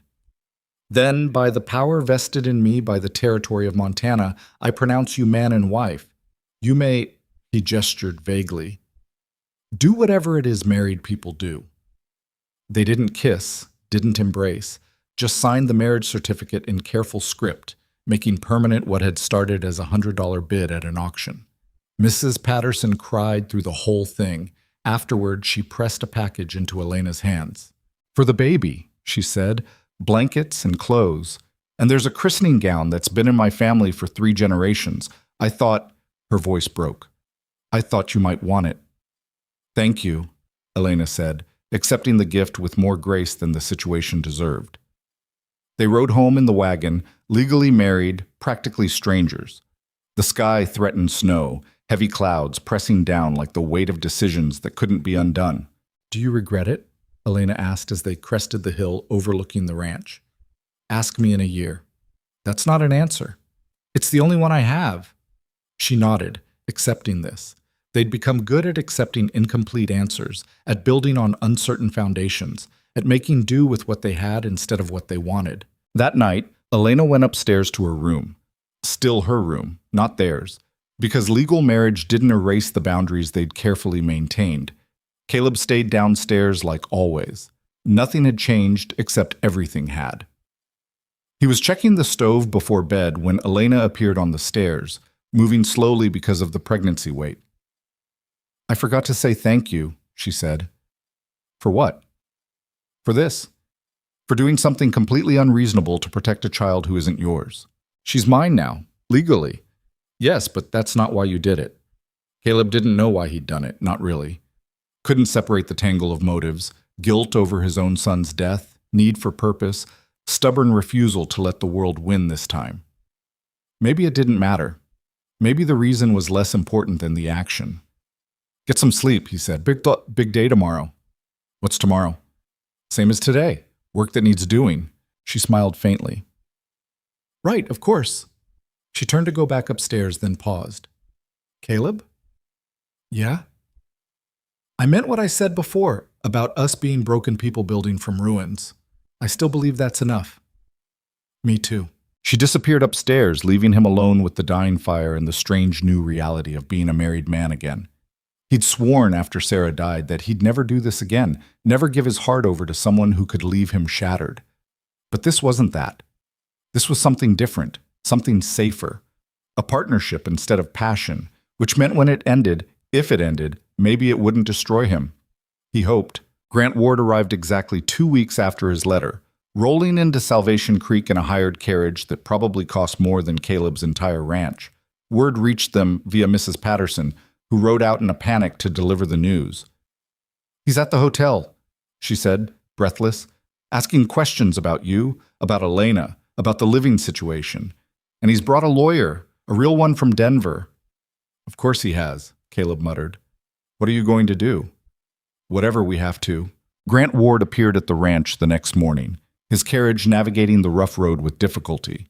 He emerged looking exactly like Caleb expected. Expensive suit, carefully groomed beard, the kind of polish that came from never having worked a day of physical labor in his life. Caleb met him in the yard. Elena stayed inside with Ivy, watching from the window.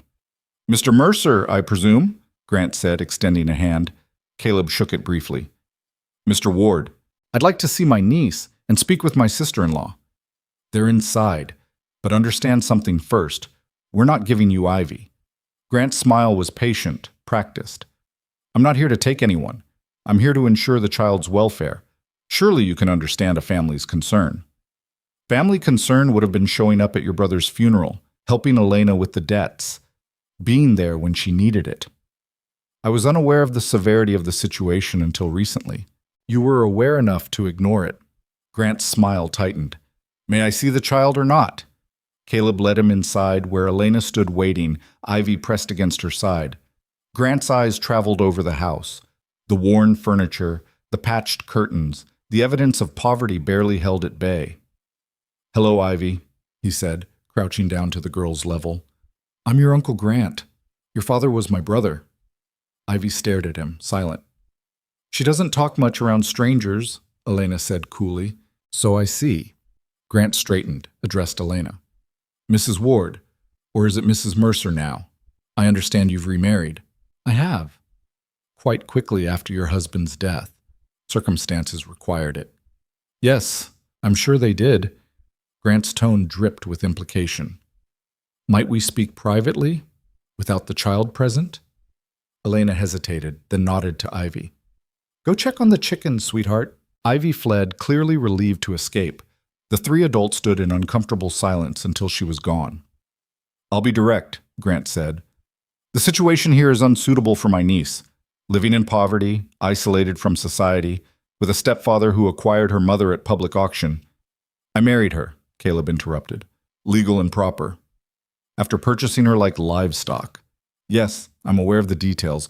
Details that would concern any court asked to evaluate the child's welfare.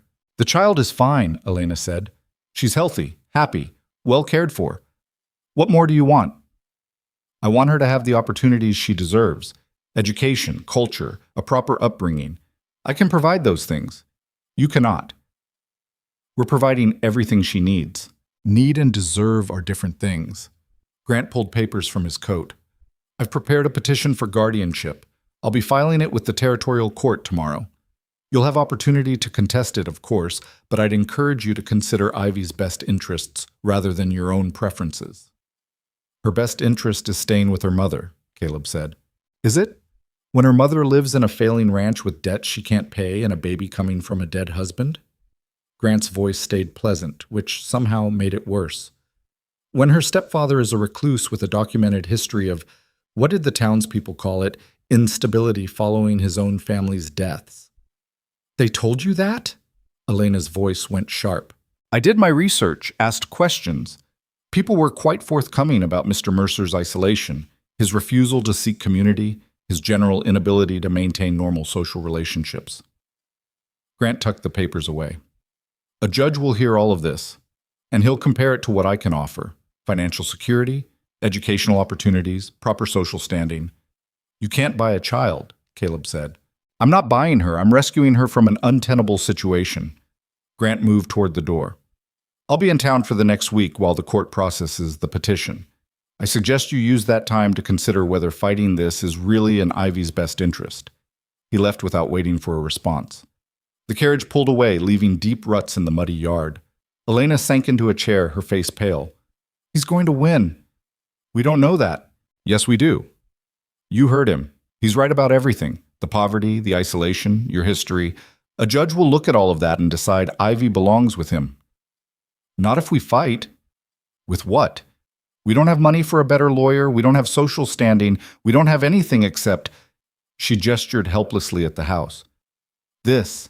Caleb pulled up a chair, sat across from her. Then we make this enough. We show the court that Ivy is thriving here, that she's loved and cared for and happy, that what Grant offers in money, we offer in actual family. Courts don't care about love. Maybe they should. Elena looked at him, really looked at him, like she was seeing something she hadn't noticed before. You really believe we can win this? I believe we can try. That's not the same thing. It's all we've got. The next days blurred into preparation. They cleaned the house until it gleamed, repaired visible damage, made everything presentable for the inevitable court inspection. Mrs. Patterson organized other women from town to provide character references, though how much weight those would carry against Grant's lawyer was uncertain. Reynolds sobered up long enough to file a response to Grant's petition, arguing that the marriage legitimized Caleb's guardianship and that Elena's maternal rights superseded a distant uncle's claims. But even Reynolds admitted their chances were thin. Best case, you delay things, he said. Force a hearing where you can make your case directly. Worst case, the judge rules summarily in Grant's favor, and she's on a train to Boston before you can blink. Through it all, Ivy remained eerily quiet. She did her chores, fed the chickens, stayed close to Elena, but the brightness that had been slowly returning since the auction had dimmed again. She understood enough to be afraid, too young to understand the legal mechanisms that might tear her away from everything familiar. One evening, Caleb found her in the barn, sitting in the hayloft with her doll. "You okay?" he asked, climbing up to join her. She shook her head. "Want to talk about it? Will I have to go?" "Not if I can help it." "But you might not be able to help it." It wasn't a question. She'd learned early that adults couldn't always keep their promises. "That's true," Caleb admitted. "But I'm going to try everything I can. You believe me?" "Yes." "Then trust me a little longer. Can you do that?" Ivy nodded, though her eyes stayed worried. Caleb put an arm around her small shoulders, felt her lean into him the way she never would have 2 months ago. "I don't want a different family," she said quietly. "I want this one." "Me too, kid. Me too." The hearing was scheduled for a Friday morning. Caleb, Elena, and Ivy arrived at the courthouse to find Grant already there with his Denver lawyer, a sharp-eyed man named Cooperson, who looked like he ate small-town legal cases for breakfast. Judge Holloway presided, the same man who'd married them. He looked even more tired than he had at the wedding. "This is a petition for guardianship," he said, reading from papers in front of him. "Mr. Grant Ward seeks custody of his niece, Ivy Ward, currently in the care of her mother, Elena Mercer, and stepfather, Caleb Mercer. Mr. Cooperson, you may present your case." Cooperson stood, smooth and confident. "Your Honor, this is a straightforward matter. My client is the child's blood uncle, a man of substantial means and impeccable character. He can provide opportunities the child's current guardians cannot. Education at the finest schools, exposure to culture and society, financial security that ensures her future." He laid out his case methodically, painting Caleb and Elena's situation in the worst possible light without technically lying about any of it. The poverty, the isolation, the questionable circumstances of their marriage, Caleb's withdrawal from society following his family's deaths. Furthermore, Cooperson continued, Mrs. Mercer is in the final month of pregnancy. She will shortly be incapable of providing adequate supervision for a 7-year-old child. Mr. Mercer, by his own admission, works the ranch from dawn to dusk, leaving no time for proper parental oversight. The child would be, in effect, raising herself. Reynolds objected weakly to the characterization, but Holloway overruled him. "Mr. Reynolds, your response?" the judge asked. Reynolds stood, shuffled his papers. "Your Honor, the law recognizes maternal rights. Mrs. Mercer has not been found unfit. She has not neglected or abused the child. Her marriage to Mr. Mercer is legal and proper, giving him standing as the child's stepfather.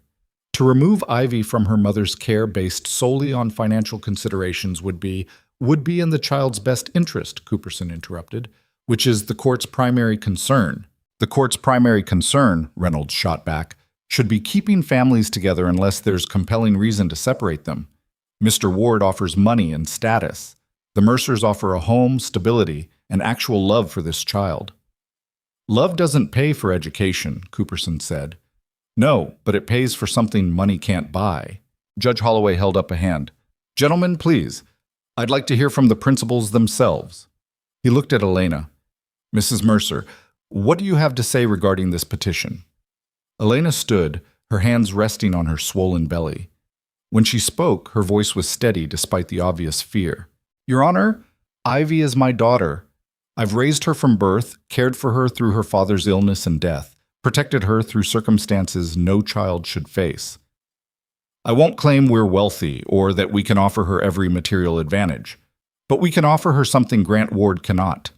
A mother who loves her, a home where she belongs, and the knowledge that she's wanted for who she is, not as a charitable project or a way to ease guilty conscience. Mr. Ward was not responsible for your financial difficulties," Holloway pointed out. "No, but he was absent when his brother died, absent when creditors circled, absent when Ivy needed family support. Now suddenly, he appears with money and lawyers, wanting to take her to a city she's never seen, away from everything familiar, and call it rescue." Elena's voice hardened. That's not rescue. That's theft dressed up as charity. Grant stood, his face reddening. I resent that characterization. Sit down, Mr. Ward, Holloway said tiredly. You'll have your chance. He turned to Caleb. Mr. Mercer, do you have anything to add? Caleb stood slowly. Public speaking had never been his strength, and the courtroom felt too small and too large all at once. I'm not Ivy's father, he said. I know that. She knows that. But I'm the man who's there when she wakes up scared at night. I'm the one teaching her to build things, to care for animals, to understand that work matters and people matter and family isn't just blood relation, it's choice. Every day we choose to be her family. Grant Ward hasn't chosen anything except to show up late and demand what he thinks he's entitled to. Are you suggesting, Cooperson interjected, that you can provide better for this child than my client? I'm saying I already am providing for her. She's clothed, fed, educated. Educated? Cooperson's eyebrows rose. There's no school within 8 miles. Her mother teaches her. Reading, writing, arithmetic. More than that, practical skills, life skills, the kind of education that actually matters. A proper school would offer more. A proper family offers everything she needs. Judge Holloway held up his hand again. I'd like to speak with the child. Privately. A ripple of surprise went through the courtroom. Ivy, who'd been sitting silently between Mrs. Patterson and Reynolds, looked terrified. Your Honor, Elena started, she's only 7, old enough to have an opinion about her own future. Holloway stood. Everyone out except the child. I'll call you back when we're finished. They filed into the hallway, the waiting unbearable. Elena paced, her hands twisting together. Caleb stood by the window, watching people pass on the street below, living ordinary lives uninterrupted by courthouse dramas. What's he asking her? Elena whispered. I don't know. What if she says the wrong thing? There's no wrong thing. She'll tell the truth. The truth is she's a scared child who doesn't understand legal systems or long-term consequences. The truth is she knows where she belongs. 20 minutes passed like 20 hours. Finally, a clerk opened the door, summoned them back inside. Ivy sat in the witness chair looking impossibly small. Her eyes were red, but she wasn't crying. Judge Holloway's expression was unreadable. I've made my decision, he said once everyone was seated. This is an unusual case. Both parties present compelling arguments. Mr. Ward can undoubtedly provide material advantages. The Mercers offer familial stability and maternal care. He paused, looking at his notes. However, the child's preferences carry weight in this court, particularly when expressed clearly and consistently. Elena's hand found Caleb's, gripped it hard. Ivy Ward has stated unequivocally that she wishes to remain with her mother and stepfather. She expressed fear of separation, attachment to her current home, and Holloway's mouth twitched slightly, concern for who would care for the chickens if she left. A few people in the courtroom laughed quietly. Grant's face went hard. Therefore, Holloway continued, I'm denying the petition for guardianship. Ivy Ward will remain in the custody of her mother, Elena Mercer, and her legal stepfather, Caleb Mercer. He banged his gavel once. This matter is concluded. The courtroom erupted. Grant stood, furious, his lawyer already talking urgently in his ear about appeals. Elena pulled Ivy from the witness chair, held her close. Caleb just stood there, stunned by the enormity of what hadn't happened. They'd won. Against logic, against money, against every advantage Grant Ward possessed. They'd won. Outside, Grant caught up with them as they reached the wagon. This isn't over, he said, his pleasant facade completely gone. I'll appeal. I'll find other grounds. That child deserves better than... He gestured at the ranch wagon, at their worn clothes, at everything they represented. That child, Elena said quietly, deserves to be with people who love her. Which we do. Which you don't. No matter how much you've convinced yourself otherwise. You're making a mistake. Maybe, but it's our mistake to make. Grant turned and walked away, his Denver lawyer trailing after him, already discussing strategy for the next legal battle. But for now, for this moment, they'd won. The ride home was quiet, everyone processing what had just happened. Ivy fell asleep against Elena's shoulder, exhausted by fear and relief. The ranch appeared over the hill, weathered and imperfect, and theirs. Thank you, Elena said as Caleb helped her down from the wagon, for fighting for her, for us. You fought for yourself. I just stood there. You did more than that. You became her father in every way that matters. Caleb looked at Ivy, still sleeping in Elena's arms. I'm not. Yes, you are. Legal papers don't make someone a parent. This does. She shifted Ivy's weight carefully. Being there. Choosing to stay. That's what makes a father. She carried Ivy inside, leaving Caleb alone with the horses and the fading light. He'd won something today he hadn't known he was fighting for. Not just custody of a child, but proof that broken things could be rebuilt, that ruins could become foundations, that maybe he wasn't as lost as he'd believed. The wind picked up, carrying the promise of winter. There would be more fights ahead, Grant's threatened appeal, the baby coming soon, 1,000 daily struggles to keep the ranch afloat. But tonight, they'd survived one battle. Tonight, they were still a family, however strange and improvised that family might be. It was enough. For now, it was more than enough. The victory lasted exactly 6 days before Grant Ward's next move arrived by courier. A thick envelope sealed with wax, delivered by a nervous young man who refused to meet Caleb's eyes. What now? Elena asked, watching Caleb break the seal. He scanned the contents, his jaw tightening with each line. He's appealing. Filed with the Territorial Supreme Court in Helena. Claims Judge Holloway was biased, that the hearing was improper, that... He stopped reading, looked at Elena. He's not going away. I didn't think he would. She was kneading bread dough, her movements steady despite the news. 9 months pregnant now, her belly enormous, but she refused to slow down. What else? He's requesting a home inspection, says the court needs to verify living conditions before the appeal is heard. Caleb set the papers on the table. He's bringing an inspector from Helena, someone who doesn't know us, doesn't know the town, someone who'll see exactly what Grant wants them to see: poverty, isolation, unsuitable conditions. When? 2 weeks. Elena's hand stilled in the dough. The baby could come any day. We can't deal with this now. We don't have a choice. Ivy appeared in the doorway, still in her nightgown despite the late morning hour. Is he coming back? Uncle Grant? No, Caleb said quickly. Just someone who works for the court. They want to see the house, make sure you're being taken care of properly. We are being taken care of. I know, but they need to see it for themselves. Ivy's face set in that stubborn expression she'd inherited from her mother. I'm not going to Boston. I don't care what any inspector says. You're not going anywhere, Elena told her. Now get dressed. The chickens need feeding. After Ivy left, Elena sank into a chair, exhausted. This is going to keep happening, isn't it? Every time we think we're safe, he'll find a new way to attack, a new petition, a new claim, a new threat. Probably. How do we fight someone with unlimited money and unlimited persistence? Same way we've fought everything else. One day at a time. Elena looked at him, something raw in her expression. I'm tired, Caleb.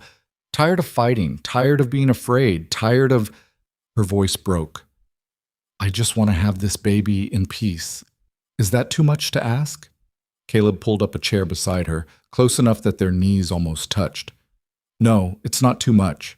But Grant doesn't care what you want or what's fair. He cares about winning. Why? What does he actually want from this? It can't just be about Ivy. It's about control, about not losing to people he considers beneath him. Caleb picked up the papers again, studied them. And maybe about guilt. His brother died, he did nothing, and now he's trying to fix it by taking the one thing Thomas left behind. He can't have her.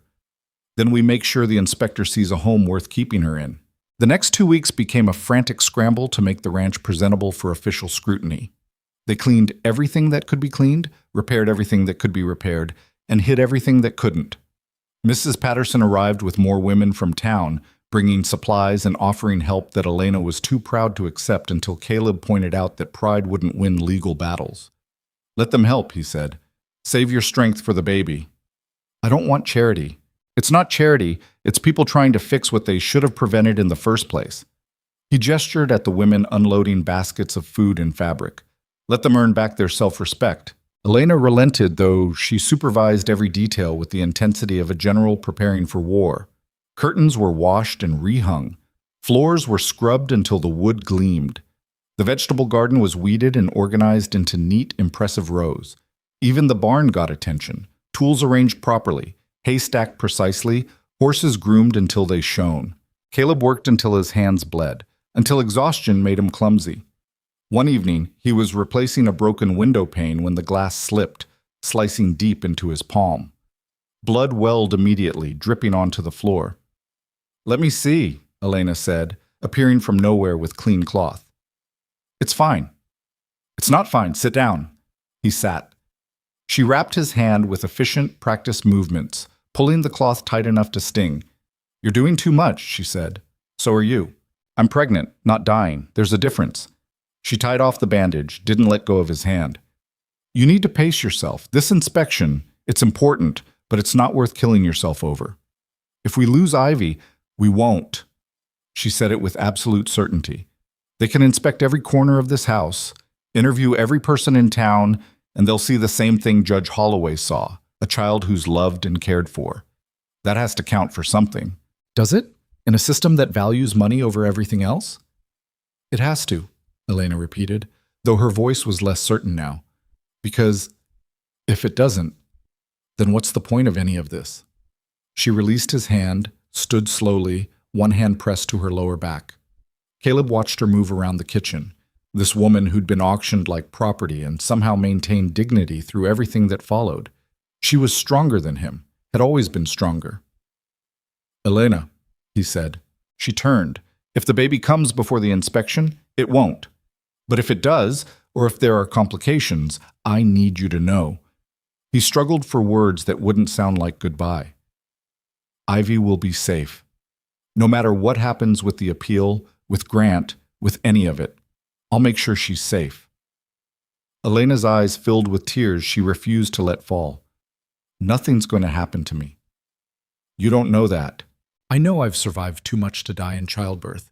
I know this baby is coming whether we're ready or not, and I know we're going to get through this inspection and Grant's appeal and whatever else he throws at us." She wiped her eyes impatiently. "So stop talking like you're making deathbed promises and help me figure out where to put these extra blankets so the inspector sees we have adequate bedding." The inspector arrived on a Thursday afternoon, 2 days before the baby was due according to Doc Martin's calculations. His name was Morrison, a thin man with wire-rimmed spectacles and a notebook he consulted constantly. He'd brought an assistant, a younger woman named Miss Hartley, who wrote down everything Morrison said with mechanical precision. "Mr. and Mrs. Mercer," Morrison said, shaking their hands with no warmth. "I'm here to conduct a thorough assessment of the living conditions and overall suitability of this home for the minor child, Ivy Ward." "We understand," Caleb said. "Where would you like to start?" "The beginning." Morrison consulted his notebook. "I'll need to see every room in the house, inspect the outbuildings, observe the child's daily routine, and interview relevant parties. This will take most of the day." He moved through the house like a tax assessor, noting every detail with cold efficiency. The kitchen was adequate but cramped. The main room was sparsely furnished. Upstairs, he measured Ivy's bedroom with a tape measure, wrote down dimensions, examined the window for drafts. "The child sleeps alone in this room?" he asked. "Yes," Elena said. "She has privacy and space." "And where do you sleep, Mrs. Mercer?" "In the room next door." "The room currently prepared for the infant?" "Yes. After the baby comes, Ivy will share with us until we can add another room." Morrison made a note. "So the child will lose her privacy and personal space to accommodate the new baby." "That's not," Elena started. "Just noting observations, Mrs. Mercer. Please don't take offense." But offense was clearly intended. Every observation carried subtle judgment. Every note implied inadequacy. The house was too small, too isolated, too rustic. The educational materials were insufficient. The lack of nearby playmates was concerning. When Morrison inspected the barn, he criticized the proximity to dangerous equipment. When he observed Ivy feeding the chickens, he questioned whether farm work was appropriate for a 7-year-old. When he interviewed Mrs. Patterson and other town women who'd come to provide character references, he asked leading questions designed to elicit negative responses. "Would you say Mrs. Mercer seems overwhelmed by her circumstances? Has Mr. Mercer displayed any concerning behavior or temperament? In your honest opinion, would the child benefit from a more structured, affluent environment?" Mrs. Patterson answered firmly, defending their family, But Morrison's expression suggested her testimony carried little weight. He was building a case, collecting ammunition for Grant's appeal. By late afternoon, Morrison requested a private interview with Ivy. Elena hesitated, remembering how Judge Holloway's private conversation had saved them. But Morrison wasn't Holloway. He had no reason to be sympathetic, every reason to find fault. "I'd like to be present," Elena said. "That would compromise the integrity of the interview. The child needs to speak freely without parental influence. She's 7 years old enough to answer simple questions about her welfare." Morrison's tone allowed no argument. "It won't take long." They left Ivy alone in the kitchen with Morrison and Miss Hartley. Caleb and Elena stood in the yard, too anxious to go far. "He's going to twist whatever she says," Elena whispered. "Make it sound like she's neglected or unhappy. Ivy's smart. She knows what's at stake." "She's a child. Children shouldn't have to perform under interrogation to keep their families together." 20 minutes passed. When Morrison emerged, his expression revealed nothing. Ivy followed, looking pale and small. "Are we finished?" Caleb asked. "For today. I'll need to return tomorrow to observe the morning routine. Breakfast, educational activities, general household function." Morrison tucked his notebook into his jacket.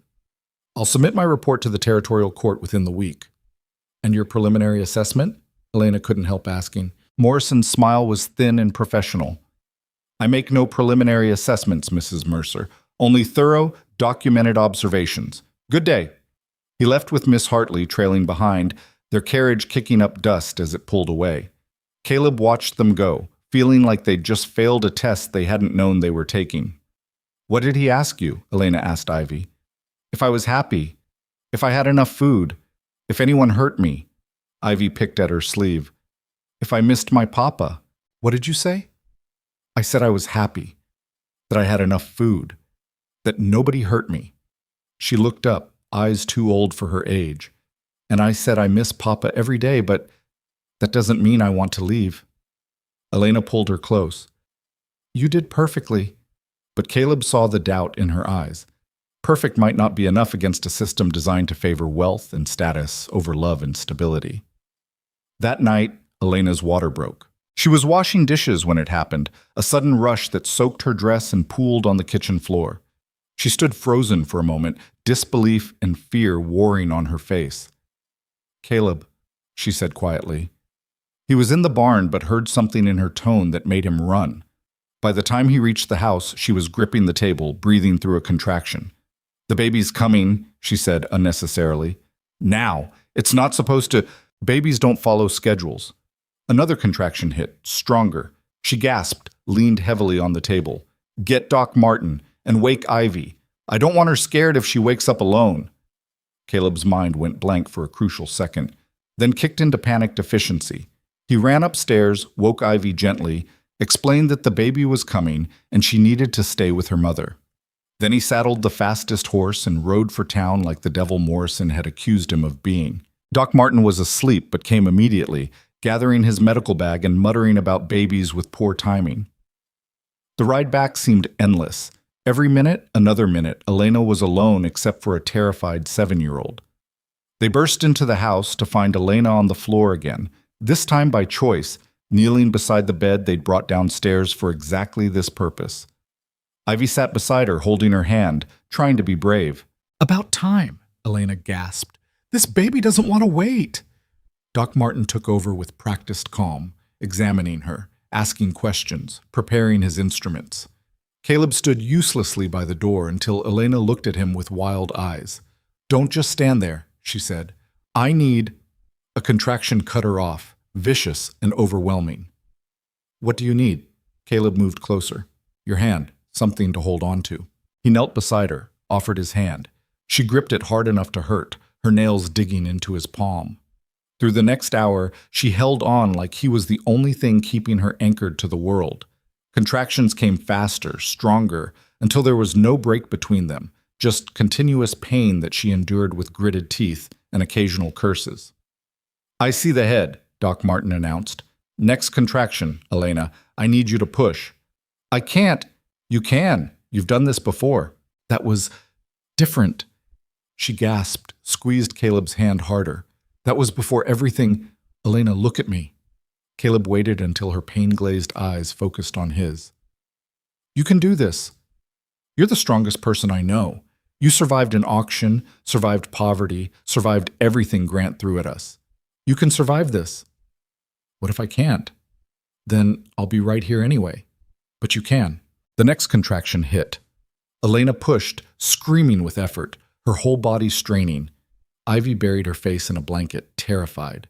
Caleb held on, murmuring encouragement he wasn't sure Elena could even hear.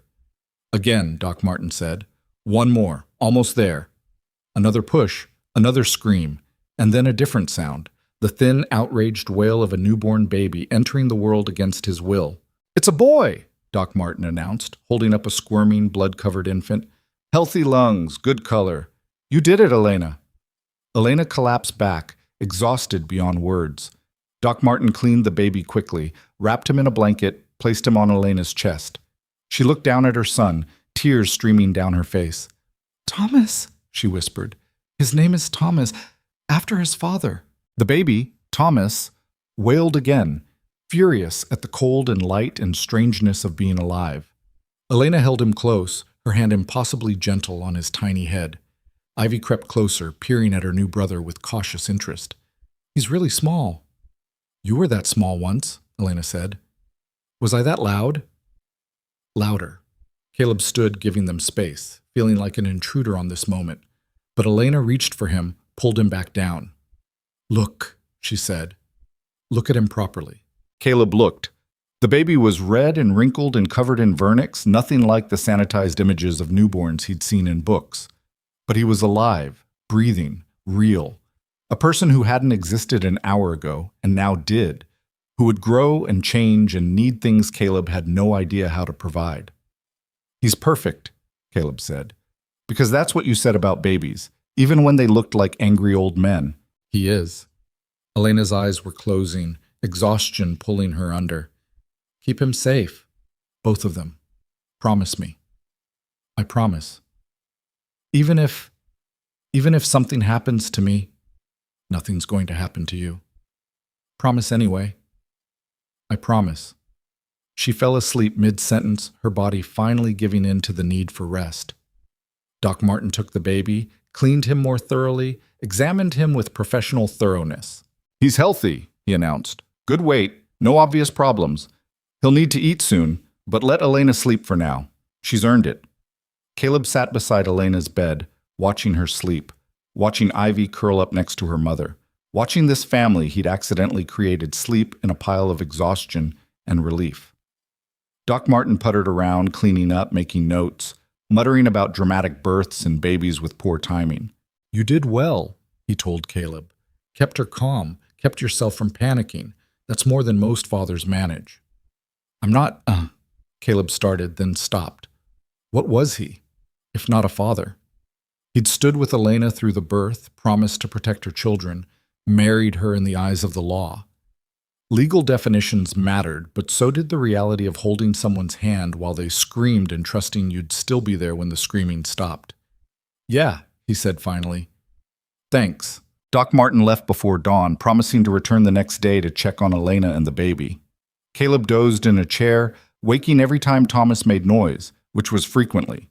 Newborns, he remembered dimly from Daniel's infancy, were loud creatures with no consideration for adult sleep schedules. Elena woke at sunrise, immediately reaching for the baby. Caleb handed him over, watched her guide Thomas to nurse with the practiced ease of experience. Ivy woke more slowly, confused about why they were all in the main room instead of upstairs. The baby came, she said, remembering. The baby came, Elena confirmed.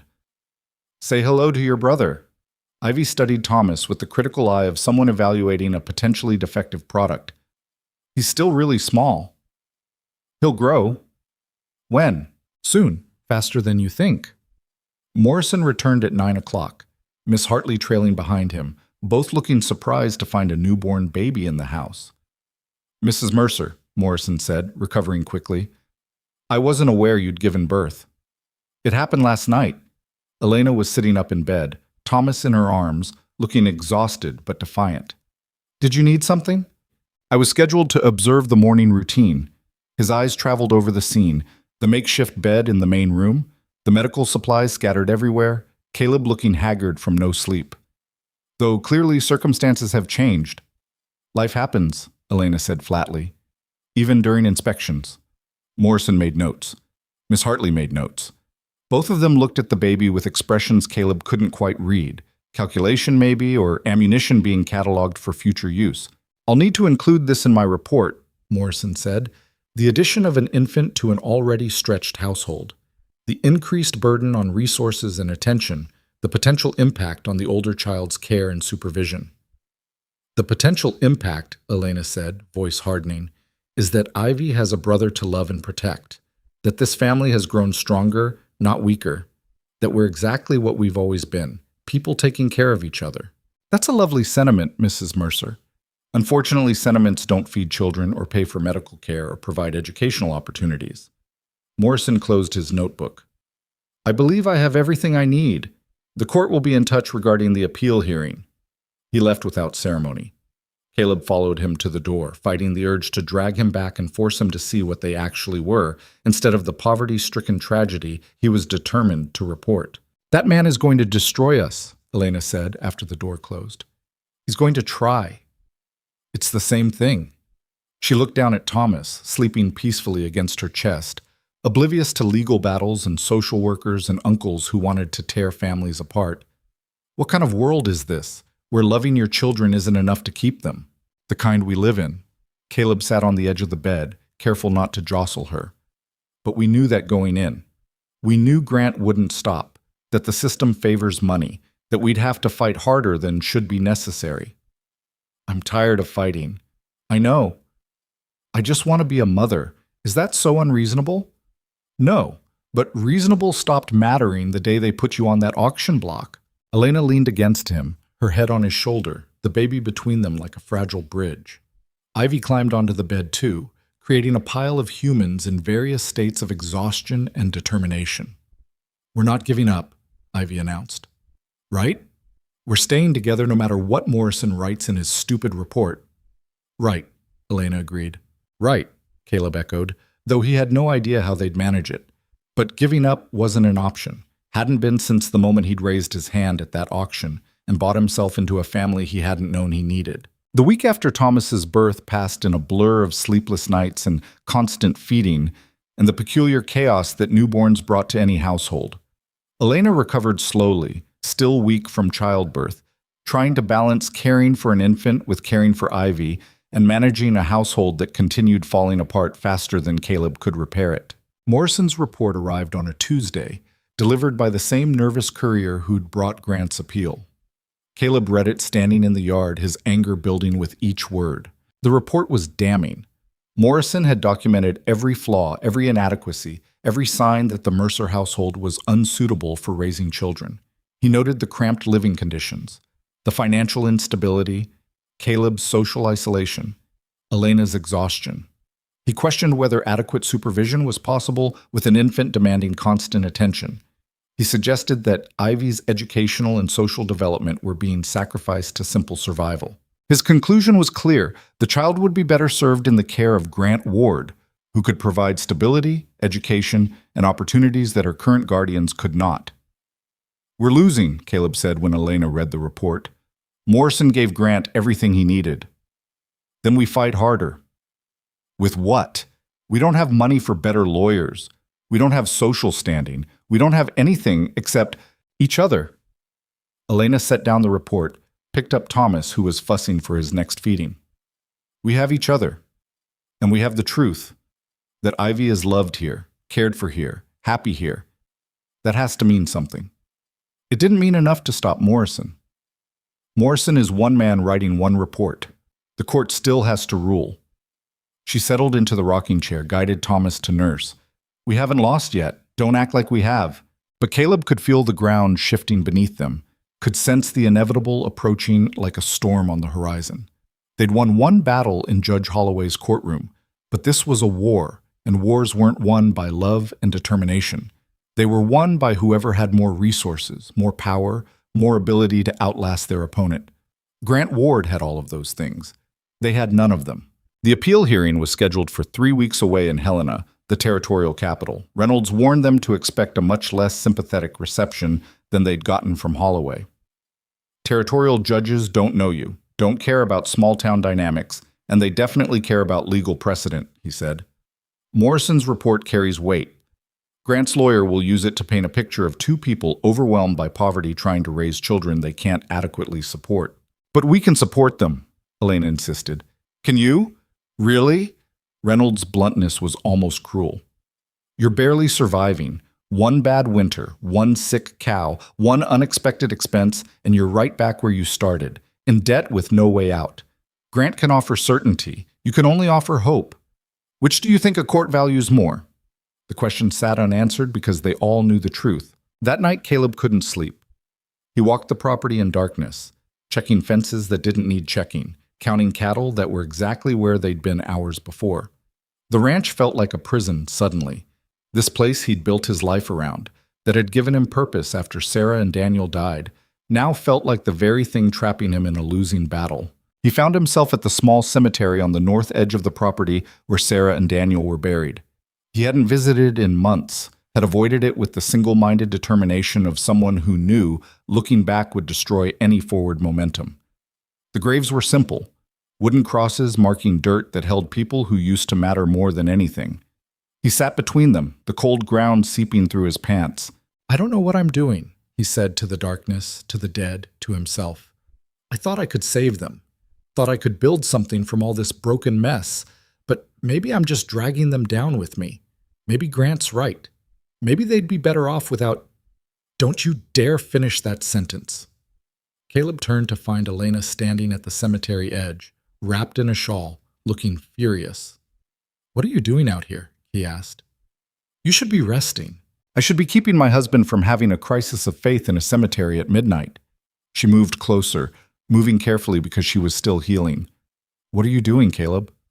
Talking to ghosts. About what? About how I might be destroying your life instead of saving it. Elena sat down beside him, wincing slightly. Is that what you think you're doing? I don't know what I'm doing. I never have. He gestured at the graves.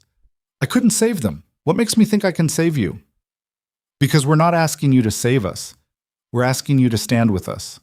There's a difference. Is there? Because from where I'm sitting, it feels the same. You depending on me failing you, everything falling apart anyway. Nothing's falling apart. Elena, nothing is falling apart, she repeated firmly. We're facing challenges, yes. We're fighting a legal battle against someone with more money and power, yes. But we're not falling apart. We're still here, still together, still choosing this every single day. What if choosing this means Ivy ends up in Boston anyway? What if we lose and it's because I wasn't enough? Then we lose fighting, but we don't lose because you weren't enough. Elena took his hand, the gesture becoming familiar now. You were enough the day you bid on me at that auction. You were enough when you married me to protect Ivy. You were enough when you held my hand while I gave birth to another man's son. Don't you dare sit here in the dark and decide you're not enough now. Caleb looked at their joined hands, at the graves, at the ranch spread out below them. I'm afraid we're going to lose everything. We might, but at least we'll lose it together. That's not comforting. It's not supposed to be comforting. It's supposed to be true. She squeezed his hand. Come back to the house. Thomas will wake up hungry soon, and Ivy has nightmares when she can't find you in the morning. She has nightmares? About the auction. About being taken away. About losing another parent. Elena stood slowly, pulled him up with her. She checks on you every morning before breakfast. Make sure you're still here. So be here, Caleb. Whatever happens in Helena, whatever the court decides, be here for the time we have left. They walked back to the house together, leaving the graves behind. Inside, everything was as they'd left it. Ivy sleeping upstairs, Thomas in his cradle, the fire burning low. A home that might not be theirs much longer, but was theirs now. Elena paused at the bottom of the stairs. I need to tell you something. What? If we lose Ivy, if the court gives Grant custody, I'm going with her. Caleb felt his stomach drop. What? I won't let her go to Boston alone. I'll leave Thomas with you because he's too young to travel and he needs stability. But Ivy needs her mother. Elena's voice was steady, decided. So if Grant wins, I'm going to Boston, and you'll have to choose whether to come with us or stay here. Elena, I'm not asking you to choose now. I'm just telling you what I'll do, so you can think about it. So you're not blindsided when the time comes. She climbed the stairs before he could respond, leaving him alone with impossible choices and the sleeping baby who would wake soon demanding food and comfort and everything Caleb had no idea how to provide. This was family, he realized. Not the idealized version where everyone was happy and problems solved themselves and love conquered all, but the real version, messy and complicated and full of choices that had no good answers. You showed up anyway. You did your best. And when your best wasn't enough, you showed up again the next day and tried harder. He picked up Thomas, who was starting to fuss, held him carefully like the fragile, breakable thing he was. The baby quieted at the contact, his small fist curling around Caleb's finger with surprising strength. I'm going to try, Caleb whispered to him. I'm going to try to keep this family together. I don't know if I can, but I'm going to try. Thomas yawned, already bored with adult promises. Caleb smiled, despite everything, despite the fear and uncertainty and the legal battle looming over them. They had 3 weeks before Helena. 3 weeks to prepare, to gather evidence, to build a case that might withstand Grant's money and Morrison's report, and a system designed to favor everything they weren't. 3 weeks to be a family before someone decided whether they deserved to stay one. It would have to be enough. The journey to Helena took 2 days by wagon, Thomas fussing the entire way while Elena tried to nurse him on rough roads, and Ivy pressed her face against the side rails, watching Montana roll past like she was memorizing it for when she'd never see it again. Reynolds had traveled ahead to file additional motions, leaving them to arrive the night before the hearing. They found lodging in a boarding house that smelled like boiled cabbage and regret. A single room with 2 narrow beds that cost more than Caleb wanted to think about. Elena took one bed with Thomas, Ivy squeezed into the other with Caleb, and nobody slept well. What happens tomorrow? Ivy asked in the darkness. We go to court, Caleb said. We tell them why you should stay with us. What if they don't listen? Then we tell them louder. That's not how courts work, Ivy said with the weary wisdom of a child who'd learned too much about legal systems. They don't care how loud you are. They care about rules. She was right, which made it worse. Caleb had no answer for her, so he just held her small hand in the dark and hoped that would be enough until morning came with all its terrible certainty. The territorial courthouse was a massive stone building that made Salvation Creek's simple courthouse look like a child's playhouse. Marble floors, high ceilings, the weight of official power pressing down from every corner. Grant Ward stood on the steps with Cooperson, both of them looking confident and expensive in their tailored suits. Mrs. Mercer, Grant said with false warmth as they approached. And the new baby. How lovely. I hope the journey wasn't too taxing. We managed, Elena said flatly. Of course you did. You're quite resilient. His eyes moved to Ivy, who was clinging to her mother's skirt. Hello, Ivy. You're looking well. Ivy said nothing, just stared at him with the flat, assessing gaze she'd developed for people who wanted to take things from her. We should go inside, Caleb said, breaking the tension. Hearing starts soon. The courtroom was even more imposing than the building's exterior. Dark wood paneling, a judge's bench that seemed designed to make everyone below it feel appropriately insignificant, rows of seats for spectators who'd come to watch other people's lives get decided by strangers. Judge Carson presided, a heavy-set man in his 60s who looked like he'd rather be anywhere else. He read through the case files with obvious disinterest, occasionally sighing like this was all a tremendous waste of his time. This is an appeal of a custody decision, he said without preamble. Mr. Grant Ward seeking guardianship of his niece, Ivy Ward, currently in the custody of her mother, Elena Mercer, and stepfather Caleb Mercer. Mr. Cooperson, you may present your case. Cooperson stood, smooth and practiced. He laid out Grant's argument with the precision of a surgeon. Morrison's report documenting inadequate living conditions, financial instability that threatened the child's welfare, Caleb's history of social isolation, and what Cooperson delicately called emotional difficulties following personal tragedy. My client can provide this child with every advantage, Cooperson continued. Education at the finest schools in Boston, social opportunities appropriate to her station, financial security that ensures she never wants for anything. The current custodians, while no doubt well-meaning, simply cannot compete with what Mr. Ward offers.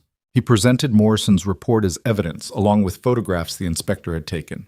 The cramped house, the worn furniture, the barn with its leaning roof. Every image carefully chosen to emphasize poverty and inadequacy. Furthermore, Cooperson said, the addition of an infant to an already stretched household demonstrates the custodian's inability to properly prioritize the older child's needs. Mrs. Mercer is occupied with a newborn. Mr. Mercer is occupied with failing to make the ranch profitable. Who, exactly, is supervising Ivy Ward's education, her development, her basic welfare? It was brutal and effective. Caleb watched the judge's expression, saw nothing that suggested sympathy or understanding. Just calculation, weighing outcomes, deciding which path created the least legal liability. Reynolds stood for the defense, and Caleb's heart sank watching him. The man was sober, at least, but he looked outmatched and knew it. His suit was rumpled, his notes disorganized, his opening statement rambling and defensive. Your Honor, the lower court ruled correctly when it denied Mr. Ward's initial petition. The child's mother has not been found unfit. The marriage to Mr. Mercer is legal and provides stable family structure. The child herself expressed clear preference to remain with her current guardians. The child is 7 years old, Carson interrupted. Her preferences, while noted, are not determinative. This court's concern is her objective welfare, not her emotional attachments. But emotional attachments matter, Your Honor. A child needs more than financial security. She needs... Mr. Reynolds, please focus on legal arguments rather than sentiment. Do you have evidence contradicting Inspector Morrison's findings? Reynolds fumbled through his papers. We have character witnesses, members of the Salvation Creek community who can attest to the quality of care Ivy receives. From a town that sold her mother at auction, Cooperson interjected. With respect, Your Honor, character witnesses from Salvation Creek are hardly impartial observers. They're trying to assuage their own guilt over their shameful inaction. Carson nodded slightly, and Caleb knew they were losing. The judge had already decided, was just going through the motions before delivering the verdict he'd formed, reading Morrison's report. Your Honor, Elena said suddenly, standing. May I speak? Carson looked surprised. Mrs. Mercer, you're not a lawyer. No, but I'm Ivy's mother, and I have something to say. This is highly irregular. So is selling a pregnant woman at auction. So is a system that values money over love. So is everything about this case. Elena's voice stayed calm, but Caleb could hear the steel underneath. You're going to rule against us. I can see it. You've already decided that Grant's money means more than our family. So before you do, I want you to hear what you're actually doing. Carson frowned but gestured for her to continue. Make it brief. Elena stepped forward, still holding Thomas, who'd fallen asleep against her shoulder. You're taking a child from the only mother she's ever known. You're sending her to live with a stranger who ignored his own brother's death, who showed up months later claiming family obligation he never demonstrated when it mattered. You're telling her that poverty is a crime punishable by losing everything she loves. Mrs. Mercer, I'm not finished. She said it with such authority that Carson actually fell silent. Ivy's father died owing debts. The law said I inherited those debts along with my grief. The law said when I couldn't pay, I could be auctioned like property. The law said my value was $100 and my daughter's value was whatever came attached to the transaction. And now the law says because we're poor, we don't deserve to stay together. Tell me, Your Honor, at what point does the law start serving people instead of just punishing them for being unlucky? The courtroom was silent. Grant's face had gone red. Cooperson was scribbling notes, probably planning his response. Judge Carson just stared at Elena with an expression Caleb couldn't read. The law, Carson said finally, exists to protect children from inadequate care. Then protect her from being ripped away from everyone she loves. Protect her from being sent to a stranger's house in a city she's never seen. Protect her from learning that love doesn't matter, that only money matters, that family is whatever the courts decide it is on any given day. Elena's voice cracked slightly. Or admit that the law isn't about protection at all. It's about maintaining order, about keeping poor people poor and rich people powerful, about making sure nobody forgets their place. Mrs. Mercer, that's quite enough. Is it? Because I'm just getting started on what's wrong with a system that... Elena. Caleb stood, put a hand on her arm. She turned to him, tears streaming down her face, all the fear and rage she'd been holding back finally breaking through. They're taking her, she whispered. They're taking our daughter. I know. I can't. I can't let them. I know. He pulled her close, Thomas squished between them, this family they'd built from nothing about to be dismantled by legal decree. But you said what needed saying. That matters. Carson cleared his throat. If we're quite finished with the dramatic outbursts, I'd like to hear from the child. Ivy Ward, approach the bench. Ivy stood slowly, looked at her mother for permission. Elena nodded, released her. The girl walked to the judge's bench with her head up, shoulders back, trying to look braver than any 7-year-old should have to be. Ivy, Carson said, his voice marginally gentler.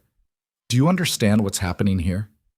You're deciding if I have to go live with Uncle Grant. We're deciding what's best for your welfare and future. Those aren't the same thing. Carson's eyebrows rose. Oh? What's best for me is staying with Mama and Caleb. My welfare and future are with them, not with someone I don't know who lives somewhere I've never been. Ivy's voice was small but steady. Uncle Grant has money, but Caleb taught me to build things. Mama teaches me reading and math. They both teach me that family means showing up, not just saying words about obligation when it's convenient. Your current guardians cannot provide you with the educational opportunities. I don't care about opportunities, Ivy interrupted. I care about not losing another parent. I already lost Papa. If you make me go with Uncle Grant, I lose Mama too, and Caleb, and Thomas, and General Sherman, and all the chickens. Her voice broke. Please don't make me go, please. Carson looked deeply uncomfortable. Child, it's not about making you go. It's about ensuring you have the best possible. It is about making me go, Ivy said with sudden fierceness. Because I don't want to. I'm telling you I don't want to. And you're going to make me anyway because adults always know better, right? Even when they don't know me or what I need or what it feels like to be the thing people fight over. She walked back to Elena without being dismissed, buried her face in her mother's skirt. Carson watched her go, something shifting in his expression. The court will take a brief recess, he said abruptly. 30 minutes. I need to review the materials again. He stood and left before anyone could object. The courtroom erupted in whispered conversations. Grant looked annoyed at the delay. Cooperson looked confident, like this was just a formality before the inevitable ruling. Elena sank into her seat, holding both Ivy and Thomas, looking defeated. It won't matter, he's just delaying. Maybe, Caleb said. Or maybe it does matter. Maybe someone finally heard us. That's naive. Probably. But what else have we got? The 30 minutes stretched into 45, then an hour. People grew restless. Grant consulted with Cooperson in urgent whispers. Reynolds dozed in his chair, apparently unconcerned about the outcome. When Carson finally returned, his expression was unreadable. He sat heavily, shuffled papers, seemed to be delaying whatever came next. This is a difficult case, he said finally. On paper, Mr. Ward presents the superior option: financial stability, educational opportunities, social advantages. Inspector Morrison's report supports that assessment. And yet, he paused, looking at Ivy. The child's testimony gives me pause, as does Mrs. Mercer's impassioned, if somewhat improper, statement about the limitations of legal frameworks. Grant leaned forward, sensing danger. Cooperson's confidence wavered slightly. The law recognizes maternal rights, Carson continued. It also recognizes that children are not property to be distributed based solely on economic factors. Mrs. Mercer has not been found unfit. Her marriage to Mr. Mercer, while hasty, is legal and provides family structure. The child is demonstrably bonded to her current guardians and has expressed clear, consistent preference to remain with them. Your Honor, Cooperson interrupted, with all respect, preference cannot override objective welfare concerns. Can't it?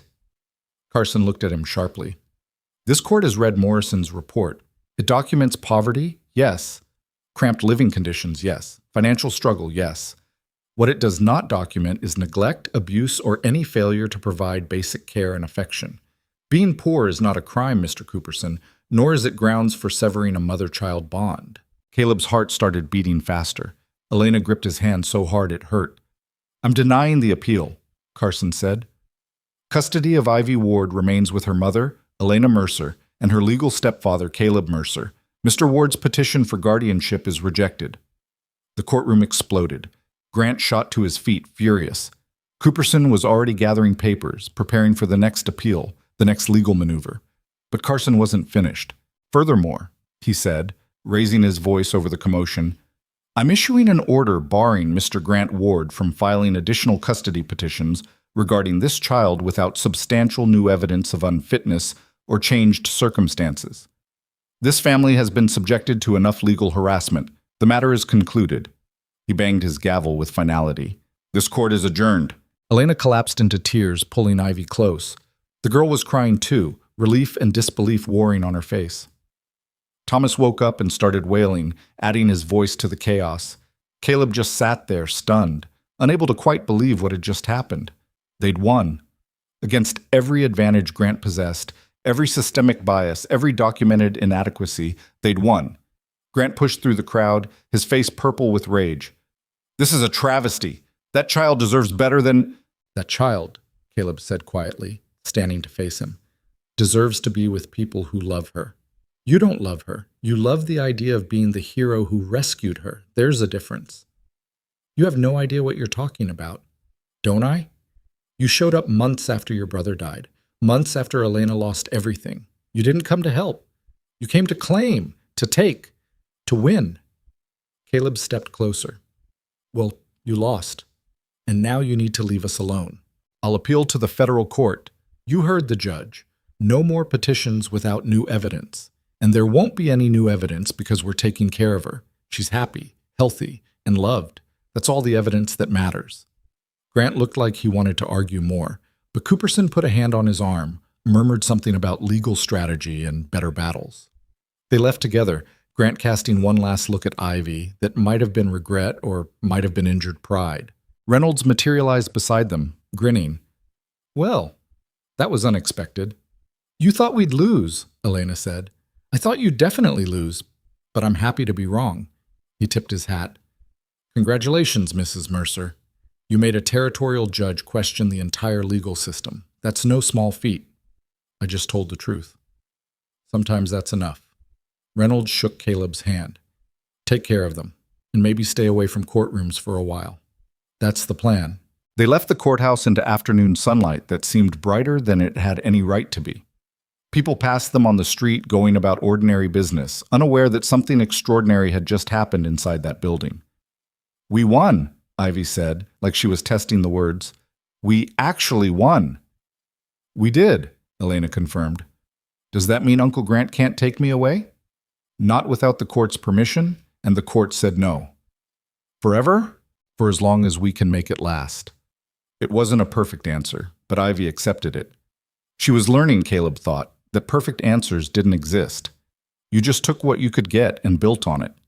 They stayed in Helena one more night, too exhausted to travel. In the boarding house room, while Ivy slept and Thomas nursed, Elena turned to Caleb in the darkness. I meant what I said in court, she told him. About the law, about systems, about all of it. This world isn't designed for people like us. We have to fight for every small thing while people like Grant get everything handed to them. I know. So what do we do about it? We survive. We build something good anyway. We teach Ivy and Thomas that the world being broken doesn't mean you stop trying to fix your small corner of it. Caleb shifted, trying to find a comfortable position on the narrow bed. And we remember that we won because someone, the judge, the people who gave character references, maybe just luck, someone saw past the poverty to what actually mattered. That's not enough. No, but it's something. Elena was quiet for a moment. When I was standing on that auction block, I thought my life was over. That whatever came next would just be surviving whatever man bought me, whatever use he decided to make of me. I never imagined... Her voice caught. I never imagined this. A real family. A man who fights for us without expecting anything in return. Children I get to keep. You would have survived without me. Maybe. But I wouldn't have lived. There's a difference. She reached across the space between the beds, found his hand in the dark. Thank you. For bidding on me. For everything that came after. I didn't do it for thanks. I know. You did it because you're fundamentally incapable of watching someone suffer when you have the power to help. It's your greatest strength and your greatest weakness. That's not... It is. You saved me because you couldn't not save me. You fought for Ivy because you couldn't not fight for her. You'll probably die young from taking on other people's problems because you can't help yourself. She squeezed his hand. And I love you for it. The words hung in the darkness, unexpected and enormous. Caleb's breath caught. Elena. You don't have to say it back. I know this started as a legal arrangement. I know we married for custody, not love. But somewhere between the auction and the courthouse, between Thomas's birth and Grant's harassment, I fell in love with you. So I'm saying it. You should know. Caleb thought about all the moments that had led here. Her hand in his while she gave birth, their shared silences that meant more than conversations, the way they'd built something real from a transaction. He'd been telling himself this was practical, strategic, a partnership without deeper meaning. He'd been lying. I love you too, he said, and it felt like admitting something dangerous and true. I didn't mean to. I was trying not to, but I do. Good. He could hear the smile in her voice. Because raising 2 children and running a failing ranch together would be much harder if we were just business partners. We're terrible business partners anyway. No profit margin, constant crisis, questionable decision-making. But excellent family, that has to count for something. Thomas chose that moment to finish nursing and demand a burping, which ended the conversation, but not the feeling underneath it. They'd said something important in the dark, acknowledged something that had been growing for months. It changed things and changed nothing. They'd still wake up tomorrow with the same problems, the same poverty, the same uncertain future. But they'd face it together. Not as strangers bound by legal necessity, but as people who'd chosen each other through every available alternative. The journey home took 3 days because they moved slowly, carefully, protecting Thomas from rough roads and Ivy from the exhaustion of too much travel. They stopped at a stream to let the horses drink and found Ivy teaching Thomas about water, holding his tiny hand so he could feel the current. He doesn't understand yet, she explained seriously, but he will later. I'm giving him knowledge for when he's ready to use it. That's very wise, Elena said. Caleb taught me. He says you teach people things before they need them so they have it stored up for emergencies. Did I say that? Caleb asked. Yes. When you were teaching me about fence mending, you said I'd need to know it someday even though I didn't need it right then. He barely remembered the conversation, but Ivy had filed it away, made it part of her understanding of how the world worked. Children did that, absorbed everything you said and did, built themselves from fragments of adult wisdom and adult failure both. What else have I taught you? He asked, curious. Ivy considered this seriously. That chickens are mean but worth keeping. That sometimes you have to fix things that keep breaking because giving up is worse. That family is about showing up. She paused. And that it's okay to be sad about people who died because that means you loved them. Caleb's throat tightened. Those are good lessons. You're a good teacher, even when you don't mean to be. They reached Salvation Creek just as the sun was setting, the town painted gold and orange in the dying light. People stopped to stare as they passed, the family that had been auctioned, sued, and survived. Mrs. Patterson ran out of her house, flagged them down. You won? She asked breathlessly. We won, Elena confirmed. Thank everything. The whole town's been on edge waiting for news. Mrs. Patterson peered into the wagon at Thomas. And the baby came through the journey all right? He's fine. Loud, but fine. Babies should be loud. It's how you know they're alive. She pressed a package into Elena's hands. Some things for the house. Food, mostly, and some fabric. Not charity, she added quickly, seeing Elena's expression. Payment for the eggs you've been sending me. We haven't been sending you eggs. Well, someone has.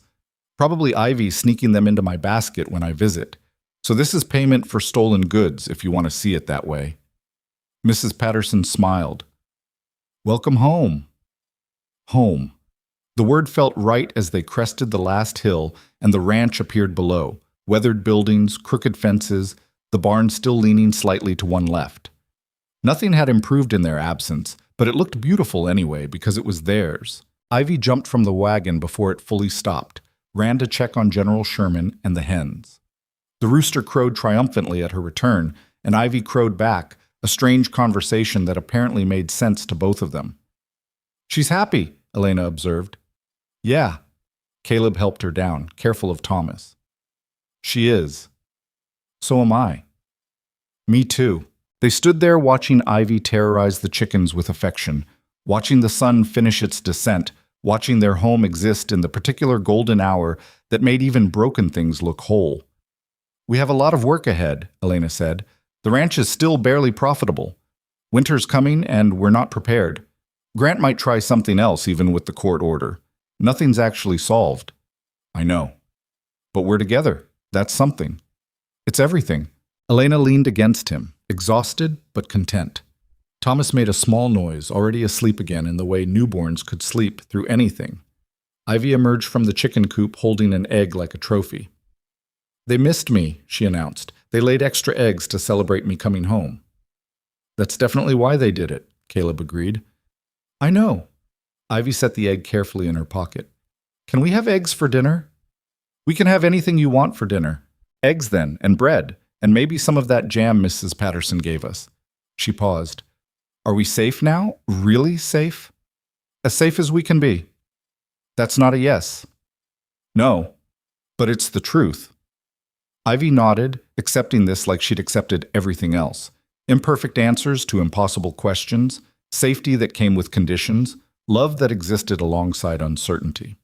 Okay, that's good enough. She ran inside to start collecting ingredients for dinner, leaving Elena and Caleb alone in the yard as darkness fell. She's right, Elena said. Good enough is all we need.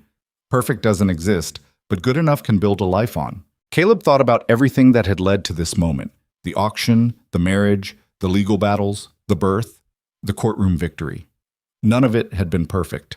Most of it had been messy and complicated and hard. But here they were, standing in front of a house that was theirs, with children who were theirs, having built something real from ruins and desperation. Come on, he said, taking her hand. Let's go make dinner with our daughter before she burns the house down trying to cook eggs. She's very good at cooking eggs. She's 7. Some 7-year-olds are competent. Not with fire. They went inside together, Elena laughing at his paranoia, and found Ivy very carefully not burning anything while she cooked. The house smelled like wood smoke and eggs and home. Thomas woke up hungry and had to be fed. The dishes needed washing. Tomorrow would bring work and worry and all the ordinary struggles of keeping a ranch running and children fed. But tonight, they were together. They were safe. They were a family, not because the law said so, but because they'd chosen it through every available alternative. In the end, that was what mattered. Not the money or the legal victories or the approval of people who'd stood silent at an auction. Just this. 4 people who'd been broken separately and found a way to be less broken together. The wind picked up outside, rattling windows that needed replacing. Caleb made a mental note to fix them tomorrow, added it to the endless list of things that needed fixing. The ranch would continue falling apart faster than he could repair it. Money would stay tight. Grant Ward would probably try something else eventually, because men like him didn't learn. But they'd handle it. They'd face each problem as it came, make decisions that were good enough, if not perfect, and build their lives one small choice at a time. After dinner, Ivy demanded a story before bed. Caleb sat on the edge of her mattress, trying to think of something appropriate. Tell me about when you met Mama, Ivy said. You know that story. Tell it anyway. So he did, editing out the worst parts but keeping it honest enough to be true. The auction, the $100 bid, bringing 2 strangers home to a ranch that was already falling apart. Ivy listened with the intensity of someone hearing their own origin story, how they'd become a family through accident and determination. And then we all lived happily ever after? Ivy asked when he finished. We all lived together, Caleb corrected. Happy sometimes, struggling other times. That's how real life works. I like that better than happily ever after. That sounds fake. It is fake. Real families are messy. Ours is very messy. Ivy yawned, settling into her pillow. But I like it. Even the messy parts. Me too, kid. Me too. He left her sleeping and went downstairs to find Elena feeding Thomas in the rocking chair, humming something soft and wordless. She looked up when Caleb entered, smiled with the particular exhaustion of new motherhood. He's hungry again, she said. Always hungry. Babies are like that. How's Ivy? Asleep. Asked for the story of how we met. What did you tell her? Hell, the truth. That we're a family built from broken pieces and desperate decisions. Caleb sat in the other chair, the fire warming his face. That we're not perfect, but we're together. Good. She should know the truth. Elena shifted Thomas to her other side. Do you ever regret it? The $100, the legal marriage, all of it? Do you? I asked first. Caleb thought about it honestly. No, it's been harder than anything I imagined. But I don't regret it. Even when we were losing in court, even when Morrison was documenting every failure, even then. Because the alternative was walking past that auction, letting you and Ivy disappear into whatever came next, living alone on this ranch until it fell down around me or I died, whichever came first. He looked at her, really looked at her. This is better. Even the hard parts are better. That's what I think too. Elena's attention returned to Thomas, who was finally full and drifting to sleep. We built something good here, something worth protecting. Not in spite of how it started, but because of it. We know what it means to lose everything, so we hold tighter to what we have. They sat in companionable silence while the fire burned low and the house settled around them. This structure they'd made into a home through sheer stubborn insistence that broken things could be rebuilt. Outside, winter was coming. They'd need more firewood, better insulation, 100 preparations they weren't ready for. The ranch would continue its slow decline unless Caleb could find a way to make it profitable. Grant might find loopholes in the court order. Life would continue throwing problems at them faster than they could solve them. But they'd face it together. They'd make decisions good enough to survive on, build a life from whatever materials they had, and teach their children that family meant choosing each other daily through every available alternative. It was enough. It had always been enough. Morning came cold and bright, frost covering everything in white that would melt by noon. Caleb was outside checking the animals when he heard a rider approaching. A courier from town carrying another official-looking envelope. His stomach dropped. Not again. Not more legal threats, more petitions, more battles. But the envelope wasn't from Grant. It was from Judge Carson, brief and official. A copy of the final ruling stamped and sealed, making their custody permanent in territorial record. And beneath the legal language, a handwritten note. Mr. and Mrs. Mercer, the law is imperfect, as you so eloquently stated in my courtroom. But occasionally it gets things right. Take care of that child. She's lucky to have you. Judge T. Carson. Caleb read it twice, then carried it inside to show Elena. She read it while nursing Thomas, tears streaming down her face. He understood, she said. Someone in power actually understood. Yeah. That doesn't happen often.